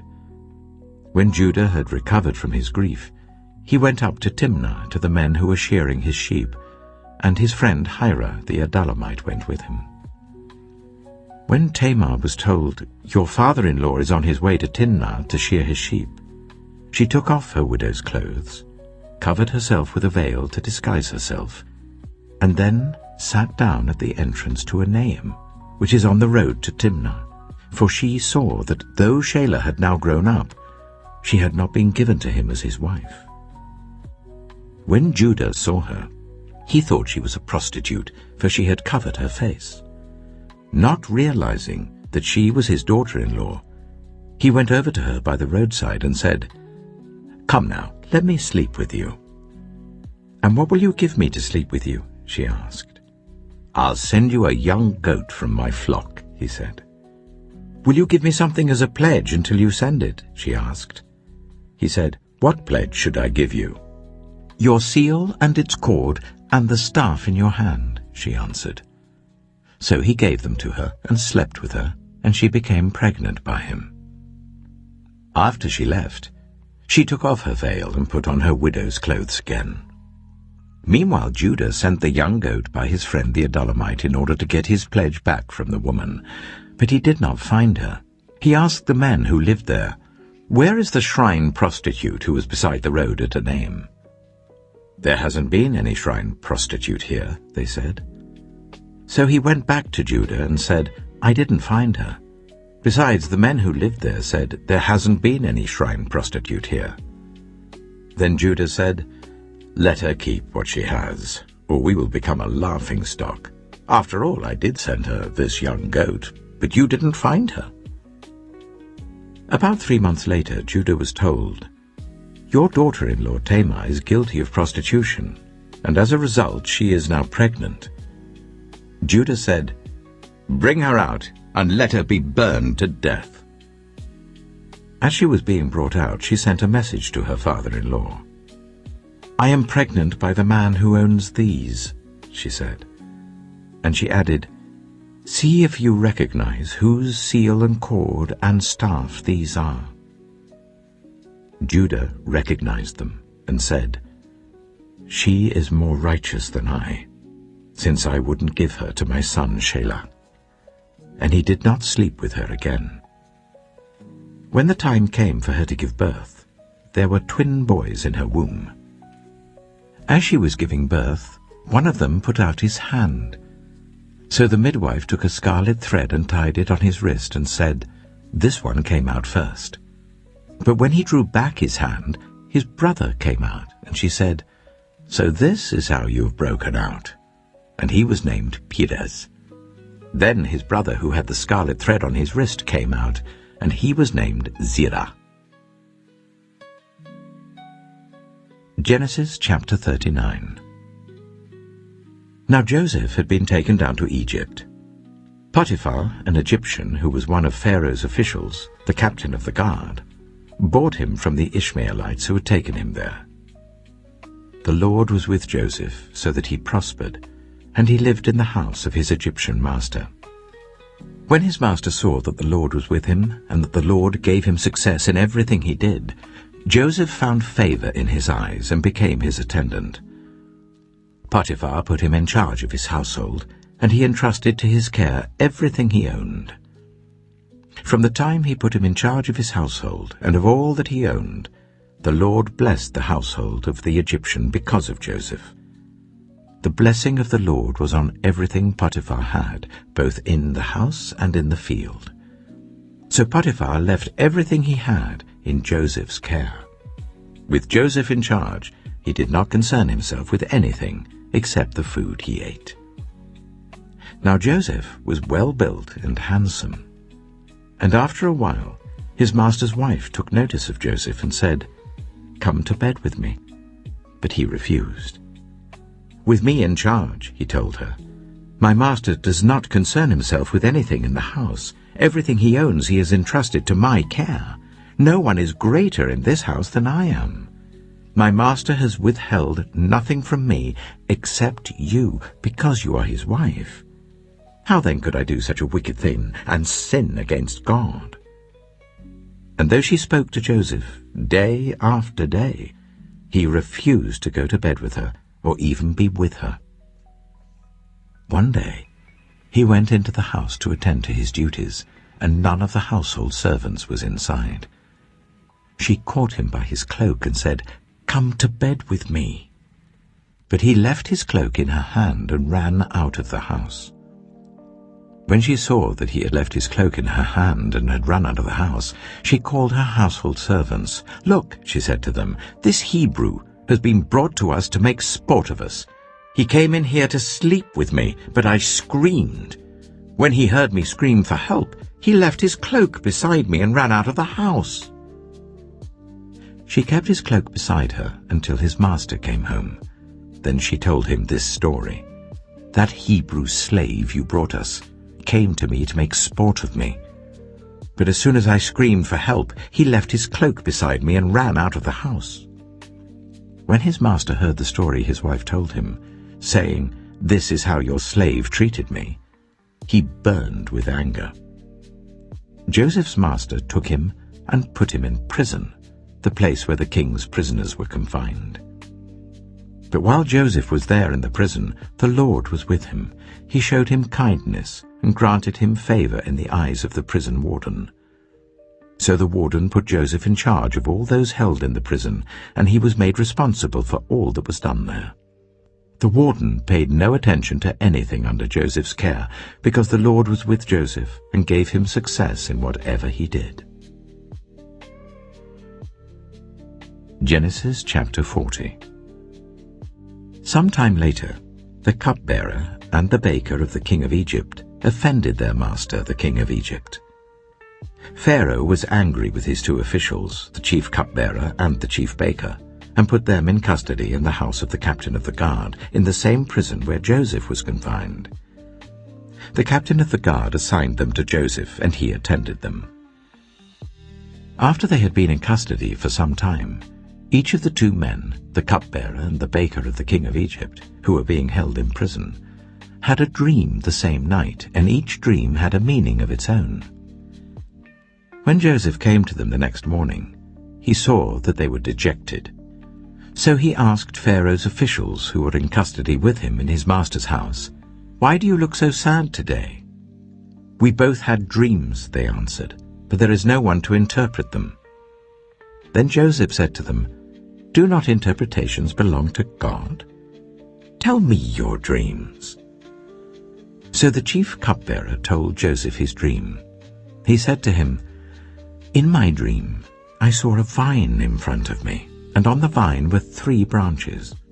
As soon as it budded, it blossomed, and its clusters ripened into grapes. Pharaoh's cup was in my hand, and I took the grapes, squeezed them into Pharaoh's cup, and put the cup in his hand." "This is what it means," Joseph said to him. "The 3 branches are 3 days. Within 3 days, Pharaoh will lift up your head and restore you to your position, and you will put Pharaoh's cup in his hand, just as you used to do when you were his cupbearer. But when all goes well with you, remember me and show me kindness. Mention me to Pharaoh and get me out of this prison. I was forcibly carried off from the land of the Hebrews, and even here I've done nothing to deserve being put in a dungeon." When the chief baker saw that Joseph had given a favorable interpretation, he said to Joseph, "I too had a dream. On my head were 3 baskets of bread. In the top basket were all kinds of baked goods for Pharaoh, but the birds were eating them out of the basket on my head." "This is what it means," Joseph said. "The 3 baskets are 3 days. Within 3 days, Pharaoh will lift off your head and impale your body on a pole, and the birds will eat away your flesh." Now the 3rd day was Pharaoh's birthday, and he gave a feast for all his officials. He lifted up the heads of the chief cupbearer and the chief baker in the presence of his officials.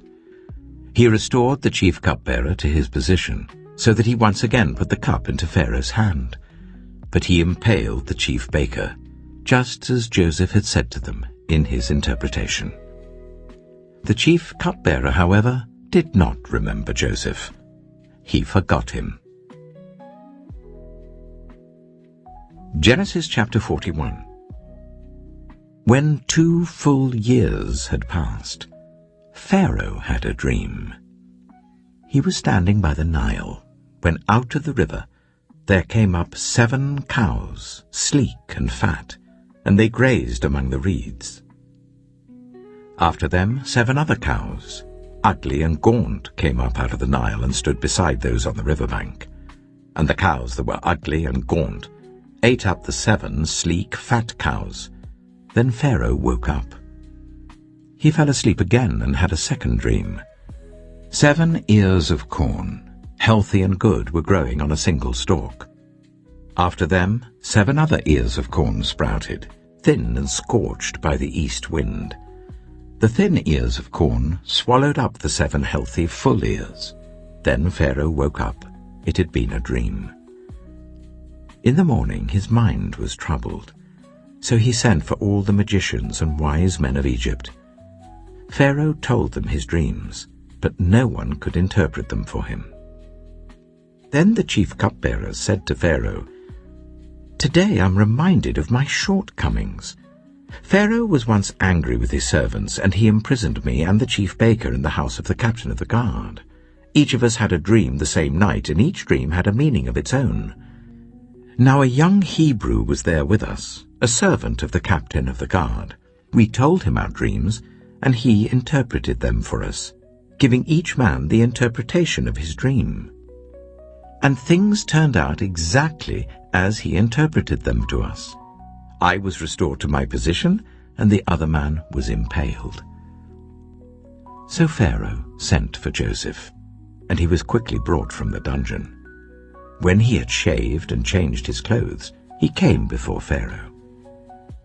Pharaoh said to Joseph, "I had a dream, and no one can interpret it. But I have heard it said of you that when you hear a dream, you can interpret it." "I cannot do it," Joseph replied to Pharaoh, "but God will give Pharaoh the answer he desires." Then Pharaoh said to Joseph, "In my dream I was standing on the bank of the Nile.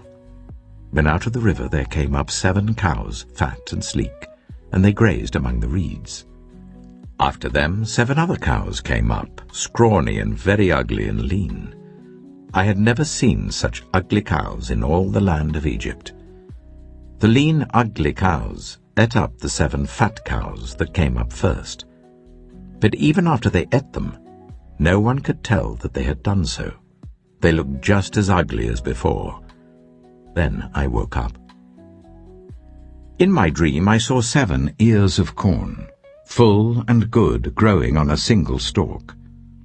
After them 7 other ears sprouted, withered and thin and scorched by the east wind. The thin ears of corn swallowed up the 7 good ears. I told this to the magicians, but none of them could explain it to me." Then Joseph said to Pharaoh, "The dreams of Pharaoh are one and the same. God has revealed to Pharaoh what he is about to do. The 7 good cows are 7 years, and the 7 good ears of corn are 7 years. It is one and the same dream. The 7 lean, ugly cows that came up afterward are 7 years, and so are the 7 worthless ears of corn scorched by the east wind. They are 7 years of famine.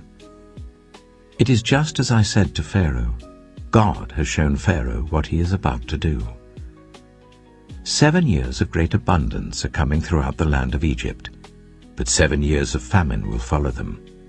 Then all the abundance in Egypt will be forgotten, and the famine will ravage the land. The abundance in the land will not be remembered, because the famine that follows it will be so severe. The reason the dream was given to Pharaoh in 2 forms is that the matter has been firmly decided by God, and God will do it soon. And now let Pharaoh look for a discerning and wise man, and put him in charge of the land of Egypt. Let Pharaoh appoint commissioners over the land to take 1/5 of the harvest of Egypt during the 7 years of abundance. They should collect all the food of these good years that are coming, and store up the grain under the authority of Pharaoh, to be kept in the cities for food. This food should be held in reserve for the country, to be used during the 7 years of famine that will come upon Egypt, so that the country may not be ruined by the famine."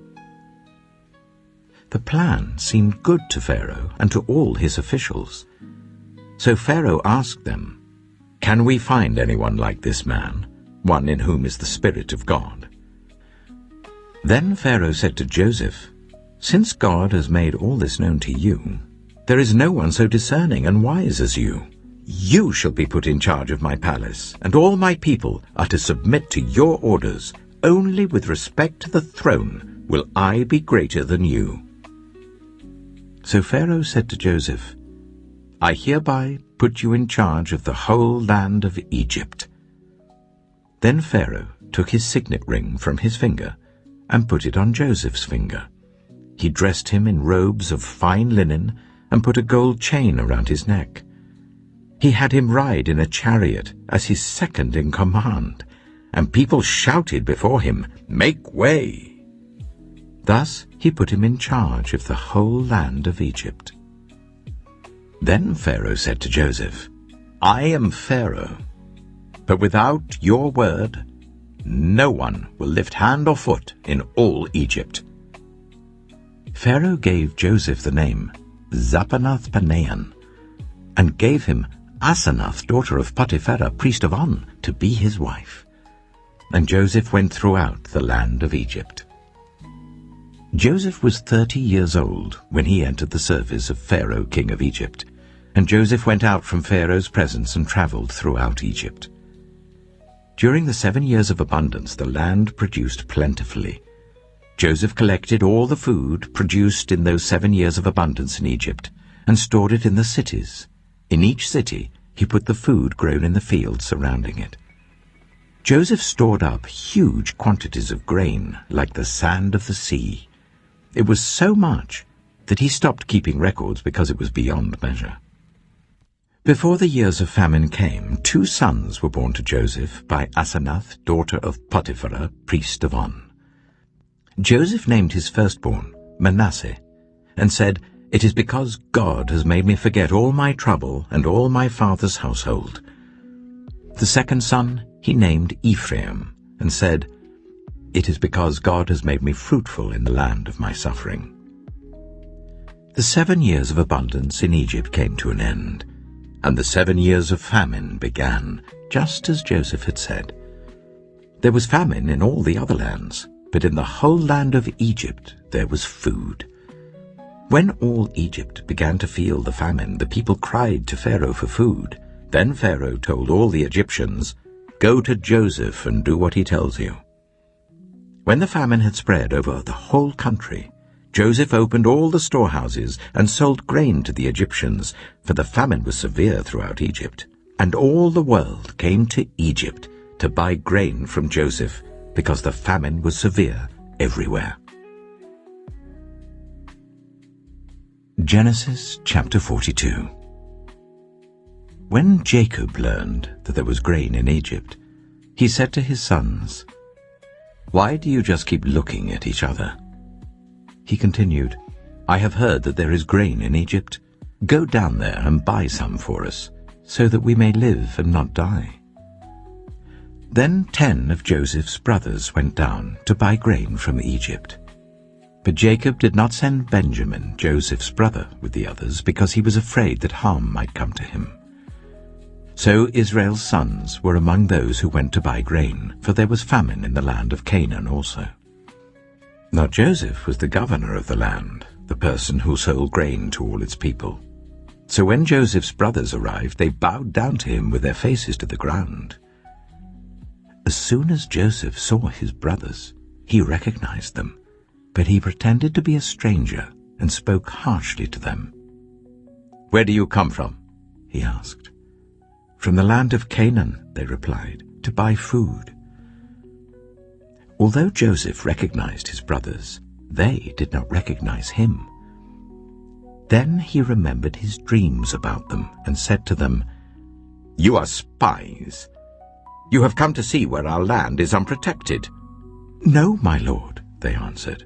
"Your servants have come to buy food. We are all the sons of one man. Your servants are honest men, not spies." "No," he said to them, "you have come to see where our land is unprotected."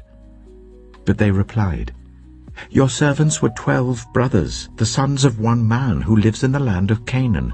The youngest is now with our father, and one is no more." Joseph said to them, "It is just as I told you. You are spies. And this is how you will be tested. As surely as Pharaoh lives, you will not leave this place unless your youngest brother comes here. Send one of your number to get your brother. The rest of you will be kept in prison, so that your words may be tested to see if you are telling the truth. If you are not, then as surely as Pharaoh lives, you are spies." And he put them all in custody for 3 days. On the 3rd day, Joseph said to them, "Do this, and you will live, for I fear God. If you are honest men, let one of your brothers stay here in prison, while the rest of you go and take grain back for your starving households. But you must bring your youngest brother to me, so that your words may be verified, and that you may not die." This they proceeded to do. They said to one another, "Surely we are being punished because of our brother. We saw how distressed he was when he pleaded with us for his life, but we would not listen. That's why this distress has come on us." Reuben replied, "Didn't I tell you not to sin against the boy? But you wouldn't listen. Now we must give an accounting for his blood." They did not realize that Joseph could understand them, since he was using an interpreter. He turned away from them and began to weep, but then came back and spoke to them again. He had Simeon taken from them and bound before their eyes. Joseph gave orders to fill their bags with grain, to put each man's silver back in his sack, and to give them provisions for their journey. After this was done for them, they loaded their grain on their donkeys and left.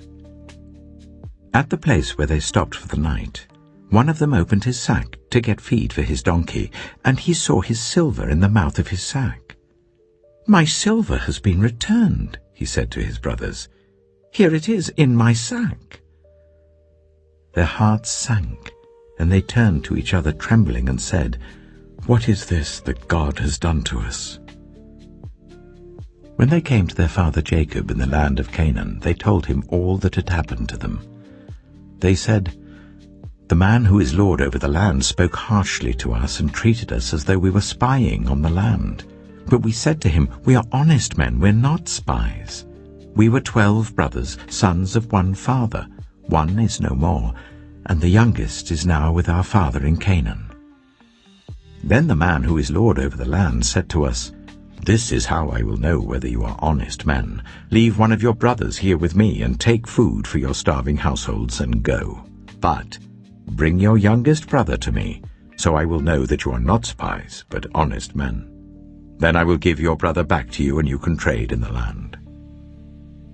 As they were emptying their sacks, there in each man's sack was his pouch of silver. When they and their father saw the money pouches, they were frightened. Their father Jacob said to them, 'You have deprived me of my children.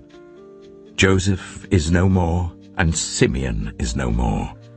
And now you want to take Benjamin? Everything is against me.' Then Reuben said to his father, 'You may put both of my sons to death if I do not bring him back to you.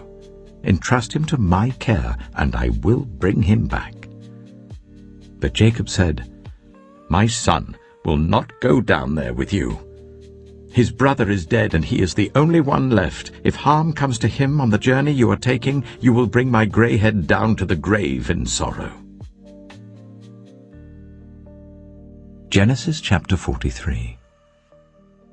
Now the famine was still severe in the land. So when they had eaten all the grain they had brought from Egypt, their father said to them, "Go back and buy us a little more food." But Judah said to him, "The man warned us solemnly, 'You will not see my face again unless your brother is with you.' If you will send our brother along with us, we will go down and buy food for you. But if you will not send him, we will not go down, because the man said to us, 'You will not see my face again unless your brother is with you.'" Israel asked, "Why did you bring this trouble on me by telling the man you had another brother?" They replied, The man questioned us closely about ourselves and our family. "Is your father still living?" he asked us. "Do you have another brother?" We simply answered his questions. How were we to know he would say, "Bring your brother down here"? Then Judah said to Israel his father, "Send the boy along with me, and we will go at once, so that we and you and our children may live and not die. I myself will guarantee his safety. You can hold me personally responsible for him. If I do not bring him back to you and set him here before you, I will bear the blame before you all my life. As it is, if we had not delayed, we could have gone and returned twice." Then their father Israel said to them, "If it must be, then do this. Put some of the best products of the land in your bags and take them down to the man as a gift. A little balm and a little honey, some spices and myrrh, some pistachio nuts and almonds. Take double the amount of silver with you, for you must return the silver that was put back into the mouths of your sacks. Perhaps it was a mistake. Take your brother also, and go back to the man at once. And may God Almighty grant you mercy before the man, so that he will let your other brother and Benjamin come back with you. As for me, if I am bereaved, I am bereaved." So the men took the gifts and double the amount of silver, and Benjamin also. They hurried down to Egypt and presented themselves to Joseph. When Joseph saw Benjamin with them, he said to the steward of his house, "Take these men to my house, slaughter an animal and prepare a meal. They are to eat with me at noon." The man did as Joseph told him and took the men to Joseph's house. Now the men were frightened when they were taken to his house. They thought, "We were brought here because of the silver that was put back into our sacks the first time. He wants to attack us and overpower us and seize us as slaves and take our donkeys." So they went up to Joseph's steward and spoke to him at the entrance to the house. "We beg your pardon, our lord," they said. "We came down here the first time to buy food, but at the place where we stopped for the night we opened our sacks and each of us found his silver, the exact weight, in the mouth of his sack. So we have brought it back with us. We have also brought additional silver with us to buy food. We don't know who put our silver in our sacks." "It's all right," he said. "Don't be afraid. Your God, the God of your father, has given you treasure in your sacks. I received your silver." Then he brought Simeon out to them. The steward took the men into Joseph's house, gave them water to wash their feet, and provided fodder for their donkeys. They prepared their gifts for Joseph's arrival at noon, because they had heard that they were to eat there. When Joseph came home, they presented to him the gifts they had brought into the house, and they bowed down before him to the ground. He asked them how they were, and then he said, "How is your aged father you told me about? Is he still living?" They replied, "Your servant our father is still alive and well," and they bowed down, prostrating themselves before him.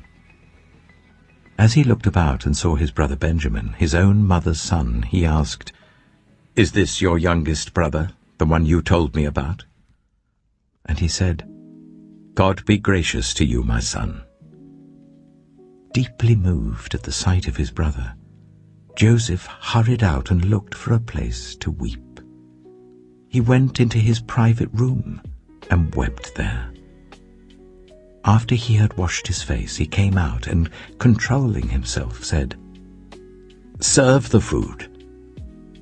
They served him by himself, the brothers by themselves, and the Egyptians who ate with him by themselves, because Egyptians could not eat with Hebrews, for that is detestable to Egyptians. The men had been seated before him in the order of their ages, from the firstborn to the youngest, and they looked at each other in astonishment. When portions were served to them from Joseph's table, Benjamin's portion was 5 times as much as anyone else's. So they feasted and drank freely with him. Genesis chapter 44. Now Joseph gave these instructions to the steward of his house. Fill the men's sacks with as much food as they can carry, and put each man's silver in the mouth of his sack. Then put my cup, the silver one, in the mouth of the youngest one's sack, along with the silver for his grain. And he did as Joseph said. As morning dawned, the men were sent on their way with their donkeys. They had not gone far from the city when Joseph said to his steward, "Go after those men at once, and when you catch up with them, say to them, 'Why have you repaid good with evil? Isn't this the cup my master drinks from, and also uses for divination? This is a wicked thing you have done.'" When he caught up with them, he repeated these words to them. But they said to him, "Why does my lord say such things? Far be it from your servants to do anything like that. We even brought back to you from the land of Canaan the silver we found inside the mouths of our sacks. So why would we steal silver or gold from your master's house? If any of your servants is found to have it, he will die, and the rest of us will become my lord's slaves." "Very well then," he said, "let it be as you say. Whoever is found to have it will become my slave. The rest of you will be free from blame." Each of them quickly lowered his sack to the ground and opened it. Then the steward proceeded to search, beginning with the oldest and ending with the youngest. And the cup was found in Benjamin's sack. At this they tore their clothes. Then they all loaded their donkeys and returned to the city. Joseph was still in the house when Judah and his brothers came in, and they threw themselves to the ground before him. Joseph said to them, "What is this you have done? Don't you know that a man like me can find things out by divination?" "What can we say to my lord?" Judah replied. "What can we say? How can we prove our innocence? God has uncovered your servant's guilt. We are now my lord's slaves, we ourselves and the one who was found to have the cup." But Joseph said, "Far be it from me to do such a thing. Only the man who was found to have the cup will become my slave. The rest of you, go back to your father in peace." Then Judah went up to him and said, "Pardon your servant, my lord. Let me speak a word to my lord. Do not be angry with your servant, though you are equal to Pharaoh himself. My lord asked his servants, 'Do you have a father or a brother?' And we answered, 'We have an aged father, and there is a young son born to him in his old age. His brother is dead, and he is the only one of his mother's sons left, and his father loves him.' Then you said to your servants, 'Bring him down to me so I can see him for myself.' And we said to my lord, 'The boy cannot leave his father. If he leaves him, his father will die.' But you told your servants, 'Unless your youngest brother comes down with you, you will not see my face again.' When we went back to your servant, my father, we told him what my lord had said. Then our father said, 'Go back and buy a little more food.' But we said, 'We cannot go down. Only if our youngest brother is with us will we go. We cannot see the man's face unless our youngest brother is with us.' Your servant, my father, said to us, 'You know that my wife bore me 2 sons. One of them went away from me, and I said, "He has surely been torn to pieces," and I have not seen him since. If you take this one from me too, and harm comes to him, you will bring my grey head down to the grave in misery. So now, if the boy is not with us, when I go back to your servant my father, and if my father, whose life is closely bound up with the boy's life, sees that the boy isn't there, he will die. Your servants will bring the grey head of our father down to the grave in sorrow. Your servant guaranteed the boy's safety to my father. I said, if I do not bring him back to you, I will bear the blame before you, my father, all my life. Now then, please let your servant remain here as my lord's slave in place of the boy, and let the boy return with his brothers. How can I go back to my father if the boy is not with me? No, Do not let me see the misery that would come on my father." Genesis chapter 45. Then Joseph could no longer control himself before all his attendants, and he cried out, "Make everyone leave my presence." So there was no one with Joseph when he made himself known to his brothers. And he wept so loudly that the Egyptians heard him, and Pharaoh's household heard about it. Joseph said to his brothers, "I am Joseph. Is my father still living?" But his brothers were not able to answer him, because they were terrified at his presence. Then Joseph said to his brothers, "Come close to me." When they had done so, he said, "I am your brother Joseph, the one you sold into Egypt. And now do not be distressed, and do not be angry with yourselves for selling me here, because it was to save lives that God sent me ahead of you. For 2 years now there has been famine in the land, and for the next 5 years there will be no plowing and reaping. But God sent me ahead of you, to preserve for you a remnant on earth, and to save your lives by a great deliverance. So then it was not you who sent me here, but God. He made me father to Pharaoh, lord of his entire household and ruler of all Egypt. Now hurry back to my father, and say to him, 'This is what your son Joseph says. God has made me lord of all Egypt. Come down to me. Don't delay. You shall live in the region of Goshen and be near me, you, your children and grandchildren, your flocks and herds and all you have. I will provide for you there, because 5 years of famine are still to come. Otherwise, you and your household and all who belong to you will become destitute. You can see for yourselves, and so can my brother Benjamin, that it is really I who am speaking to you. Tell my father about all the honor accorded me in Egypt and about everything you have seen, and bring my father down here quickly." Then he threw his arms around his brother Benjamin and wept, and Benjamin embraced him, weeping. And he kissed all his brothers and wept over them. Afterwards his brothers talked with him. When the news reached Pharaoh's palace that Joseph's brothers had come, Pharaoh and all his officials were pleased. Pharaoh said to Joseph, "Tell your brothers, do this. Load your animals and return to the land of Canaan, and bring your father and your families back to me. I will give you the best of the land of Egypt, and you can enjoy the fat of the land." You are also instructed to tell them, "Do this. Take some carts from Egypt for your children and your wives, and get your father and come. Never mind about your belongings, because the best of all Egypt will be yours." So the sons of Israel did this. Joseph gave them carts, as Pharaoh had commanded, and he also gave them provisions for their journey. To each of them he gave new clothing, but to Benjamin he gave 300 shekels of silver and 5 sets of clothes.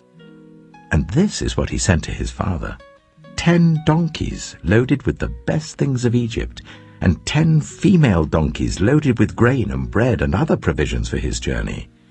Then he sent his brothers away, and as they were leaving he said to them, "Don't quarrel on the way." So they went up out of Egypt and came to their father Jacob in the land of Canaan.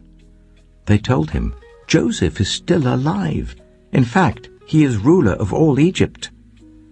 Jacob was stunned. He did not believe them.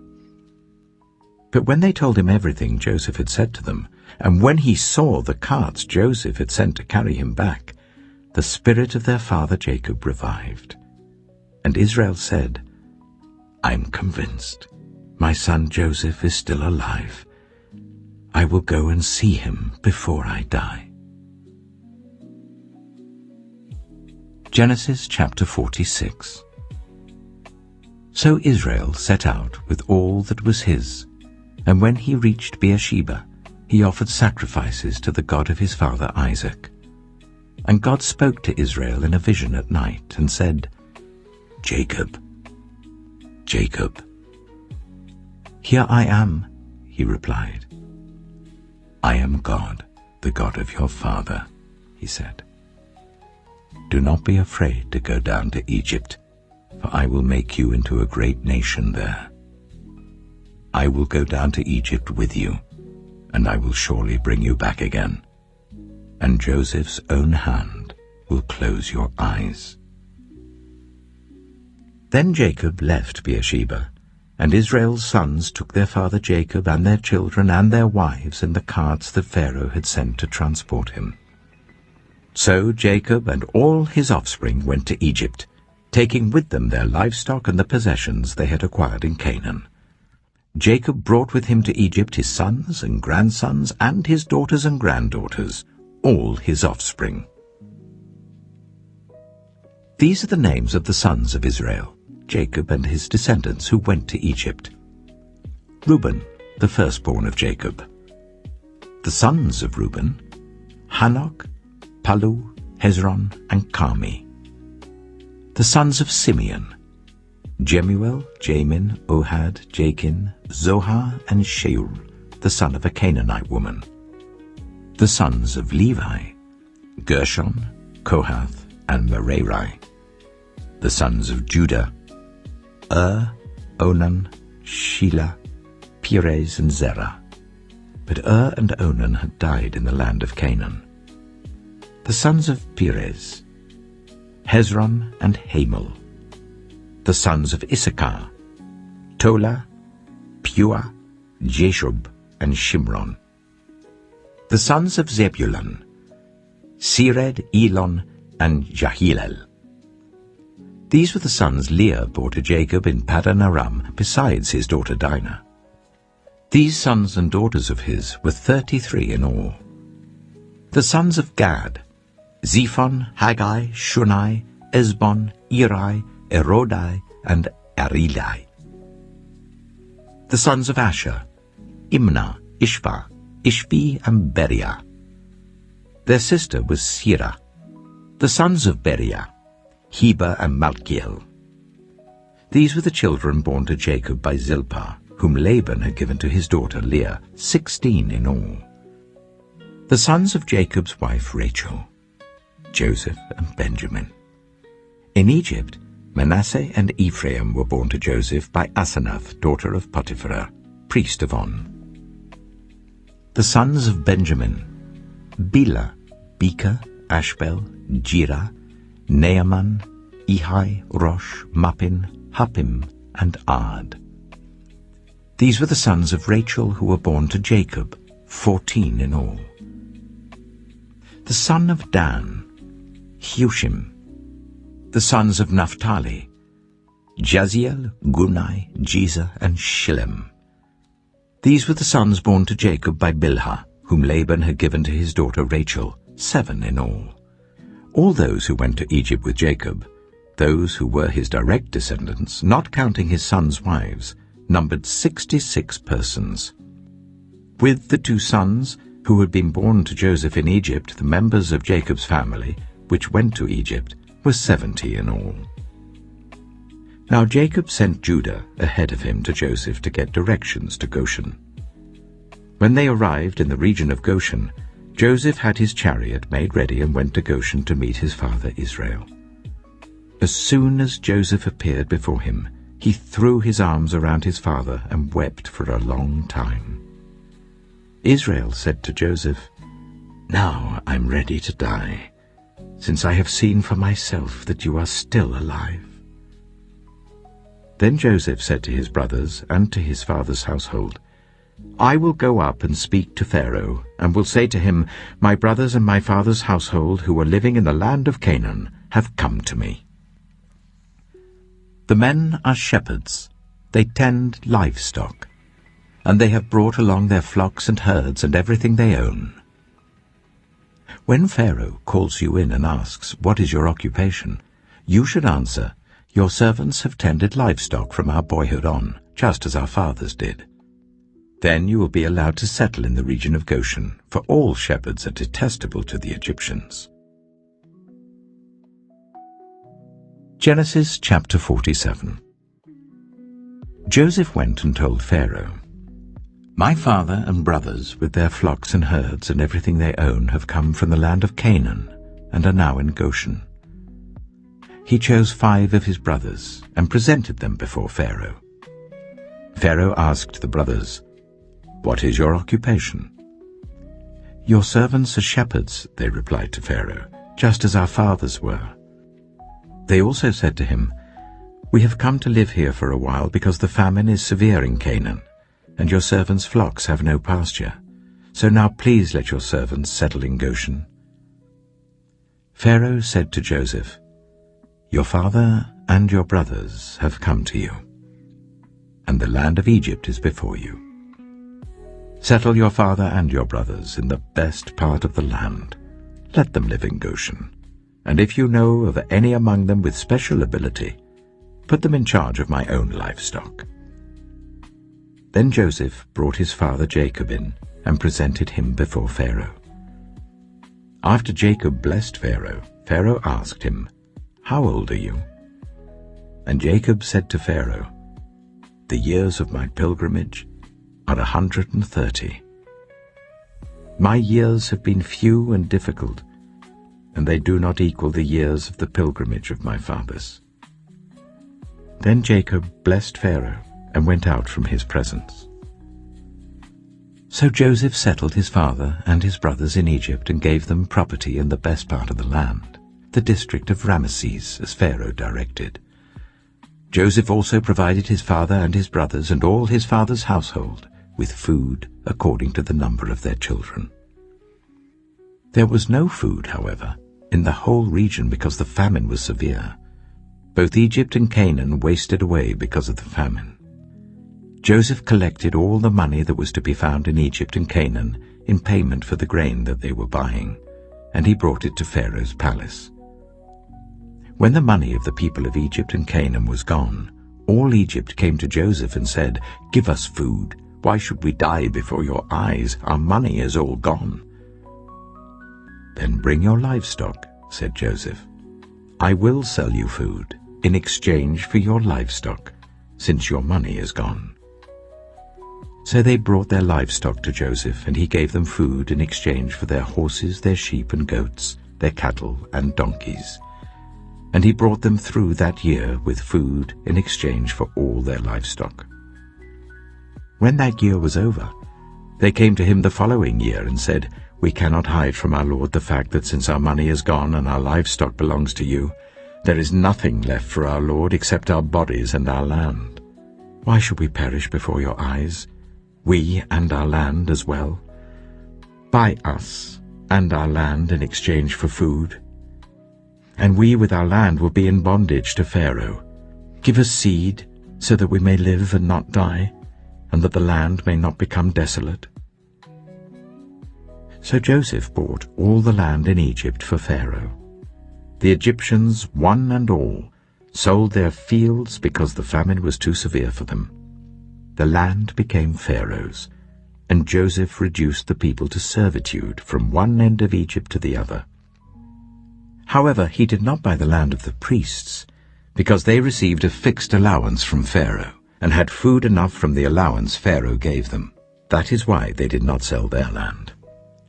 Joseph said to the people, "Now that I have bought you and your land today for Pharaoh, here is seed for you so you can plant the ground. But when the crop comes in, give 1/5 of it to Pharaoh. The other 4/5 you may keep as seed for the fields and as food for yourselves and your households and your children." "You have saved our lives," they said. "May we find favor in the eyes of our Lord. We will be in bondage to Pharaoh." So Joseph established it as a law concerning land in Egypt, still in force today, that 1/5 of the produce belongs to Pharaoh. It was only the land of the priests that did not become Pharaoh's. Now the Israelites settled in Egypt in the region of Goshen. They acquired property there and were fruitful and increased greatly in number. Jacob lived in Egypt 17 years, and the years of his life were 147. When the time drew near for Israel to die, he called for his son Joseph and said to him, "If I have found favor in your eyes, put your hand under my thigh and promise that you will show me kindness and faithfulness. Do not bury me in Egypt, but when I rest with my fathers, carry me out of Egypt and bury me where they are buried."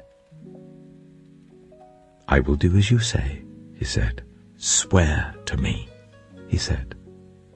Then Joseph swore to him, and Israel worshipped as he leaned on the top of his staff. Genesis chapter 48.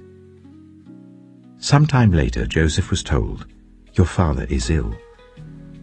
So he took his 2 sons, Manasseh and Ephraim, along with him.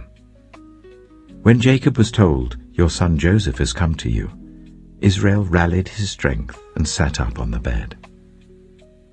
Jacob said to Joseph, "God Almighty appeared to me at Luz in the land of Canaan, and there he blessed me and said to me, 'I am going to make you fruitful and increase your numbers. I will make you a community of peoples, and I will give this land as an everlasting possession to your descendants after you.' Now then, your 2 sons born to you in Egypt before I came to you here will be reckoned as mine. Ephraim and Manasseh will be mine, just as Reuben and Simeon are mine. Any children born to you after them will be yours. In the territory they inherit, they will be reckoned under the names of their brothers. As I was returning from Padan, to my sorrow, Rachel died in the land of Canaan while we were still on the way, a little distance from Ephrath. So I buried her there beside the road to Ephrath, that is Bethlehem." When Israel saw the sons of Joseph, he asked, "Who are these?" "They are the sons God has given me here," Joseph said to his father. Then Israel said, "Bring them to me so I may bless them." Now Israel's eyes were failing because of old age, and he could hardly see. So Joseph brought his sons close to him, and his father kissed them and embraced them. Israel said to Joseph, "I never expected to see your face again, and now God has allowed me to see your children too." Then Joseph removed them from Israel's knees and bowed down with his face to the ground. And Joseph took both of them, Ephraim on his right towards Israel's left hand, and Manasseh on his left towards Israel's right hand, and brought them close to him. But Israel reached out his right hand and put it on Ephraim's head, though he was the younger, and crossing his arms, he put his left hand on Manasseh's head, even though Manasseh was the firstborn.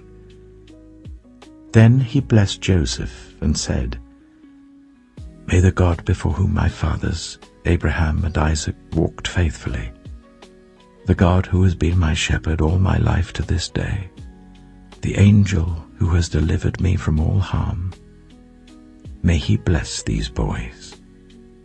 May they be called by my name and the names of my fathers, Abraham and Isaac, and may they increase greatly on the earth." When Joseph saw his father placing his right hand on Ephraim's head, he was displeased. So he took hold of his father's hand to move it from Ephraim's head to Manasseh's head. Joseph said to him, "No, my father, this one is the firstborn. Put your right hand on his head." But his father refused and said, "I know, my son, I know. He too will become a people, and he too will become great. Nevertheless, his younger brother will be greater than he, and his descendants will become a group of nations." He blessed them that day and said, "In your name will Israel pronounce this blessing. May God make you like Ephraim and Manasseh."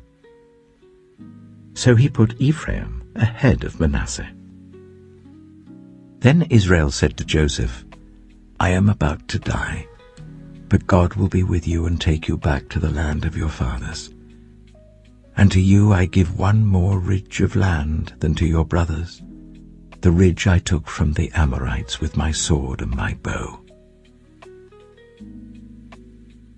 Genesis chapter 49. Then Jacob called for his sons and said, "Gather round so I can tell you what will happen to you in days to come. Assemble and listen, sons of Jacob. Listen to your father Israel. Reuben, you are my firstborn, my might, the first sign of my strength, excelling in honor, excelling in power.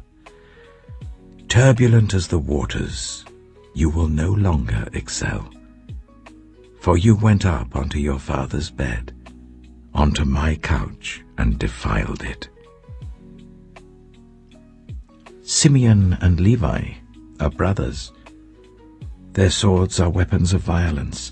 Let me not enter their council, let me not join their assembly, for they have killed men in their anger, and hamstrung oxen as they pleased. Cursed be their anger, so fierce, and their fury so cruel. I will scatter them in Jacob and disperse them in Israel. Judah, your brothers will praise you. Your hand will be on the neck of your enemies. Your father's sons will bow down to you. You are a lion's cub, Judah. You return from the prey, my son. Like a lion he crouches and lies down like a lioness. Who dares to rouse him? The scepter will not depart from Judah, nor the ruler's staff from between his feet, until he to whom it belongs shall come, and the obedience of the nations shall be his. He will tether his donkey to a vine, his colt to the choicest branch. He will wash his garments in wine, his robes in the blood of grapes. His eyes will be darker than wine, his teeth whiter than milk. Zebulun will live by the seashore and become a haven for ships. His border will extend toward Sidon. Issachar is a scrawny donkey lying down among the sheepfolds. When he sees how good is his resting place and how pleasant is his land, he will bend his shoulder to the burden and submit to forced labor. Dan will provide justice for his people as one of the tribes of Israel. Dan will be a snake by the roadside, a viper along the path that bites the horse's heels so that its rider tumbles backward. I look for your deliverance, Lord. Gad will be attacked by a band of raiders, but he will attack them at their heels. Asher's food will be rich. He will provide delicacies fit for a king. Naphtali is a doe set free that bears beautiful fawns. Joseph is a fruitful vine near a spring, whose branches climb over a wall. With bitterness archers attacked him, they shot at him with hostility. But his bow remained steady, his strong arm stayed supple, because of the hand of the mighty one of Jacob, because of the shepherd, the rock of Israel, because of your father's God who helps you, because of the Almighty who blesses you with blessings of the skies above, blessings of the deep springs below, blessings of the breast and womb. Your father's blessings are greater than the blessings of the ancient mountains, than the bounty of the age-old hills. Let all these rest on the head of Joseph, on the brow of the prince among his brothers. Benjamin is a ravenous wolf. In the morning he devours the prey, in the evening he divides the plunder. All these are the 12 tribes of Israel, and this is what their father said to them when he blessed them, giving each the blessing appropriate to him. Then he gave them these instructions. I am about to be gathered to my people. Bury me with my fathers in the cave in the field of Ephron the Hittite, the cave in the field of Machpelah, near Mamre in Canaan, which Abraham bought along with the field as a burial place from Ephron the Hittite, There Abraham and his wife Sarah were buried. There Isaac and his wife Rebekah were buried. And there I buried Leah. The field and the cave in it were bought from the Hittites." When Jacob had finished giving instructions to his sons, he drew his feet up into the bed, breathed his last, and was gathered to his people. Genesis chapter 50. Joseph threw himself on his father and wept over him and kissed him. Then Joseph directed the physicians in his service to embalm his father Israel. So the physicians embalmed him, taking a full 40 days, for that was the time required for embalming, and the Egyptians mourned for him 70 days. When the days of mourning had passed, Joseph said to Pharaoh's court, "If I have found favor in your eyes, speak to Pharaoh for me. Tell him, my father made me swear an oath and said, 'I am about to die. Bury me in the tomb I dug for myself in the land of Canaan.' Now let me go up and bury my father. Then I will return." Pharaoh said, "Go up and bury your father, as he made you swear to do." So Joseph went up to bury his father. All Pharaoh's officials accompanied him, the dignitaries of his court and all the dignitaries of Egypt, besides all members of Joseph's household and his brothers and those belonging to his father's household. Only their children and their flocks and herds were left in Goshen. Chariots and horsemen also went up with him.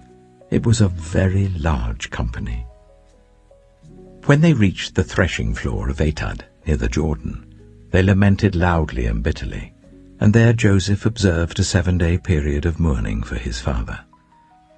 When the Canaanites who lived there saw the mourning at the threshing floor of Atad, they said, "The Egyptians are holding a solemn ceremony of mourning." That is why that place near the Jordan is called Abel Mizraim. So Jacob's sons did as he had commanded them. They carried him to the land of Canaan and buried him in the cave of the field of Machpelah near Mamre, which Abraham had bought along with the field as a burial place from Ephron the Hittite. After burying his father, Joseph returned to Egypt, together with his brothers and all the others who had gone with him to bury his father. When Joseph's brothers saw that their father was dead, they said, "What if Joseph holds a grudge against us and pays us back for all the wrongs we did to him?" So they sent word to Joseph, saying, "Your father left these instructions before he died. This is what you are to say to Joseph. I ask you to forgive your brothers the sins and the wrongs they committed in treating you so badly. Now please forgive the sins of the servants of the God of your father." When their message came to him, Joseph wept. His brothers then came and threw themselves down before him. "We are your slaves," they said. But Joseph said to them, "Don't be afraid. Am I in the place of God? You intended to harm me, but God intended it for good, to accomplish what is now being done, the saving of many lives. So then don't be afraid.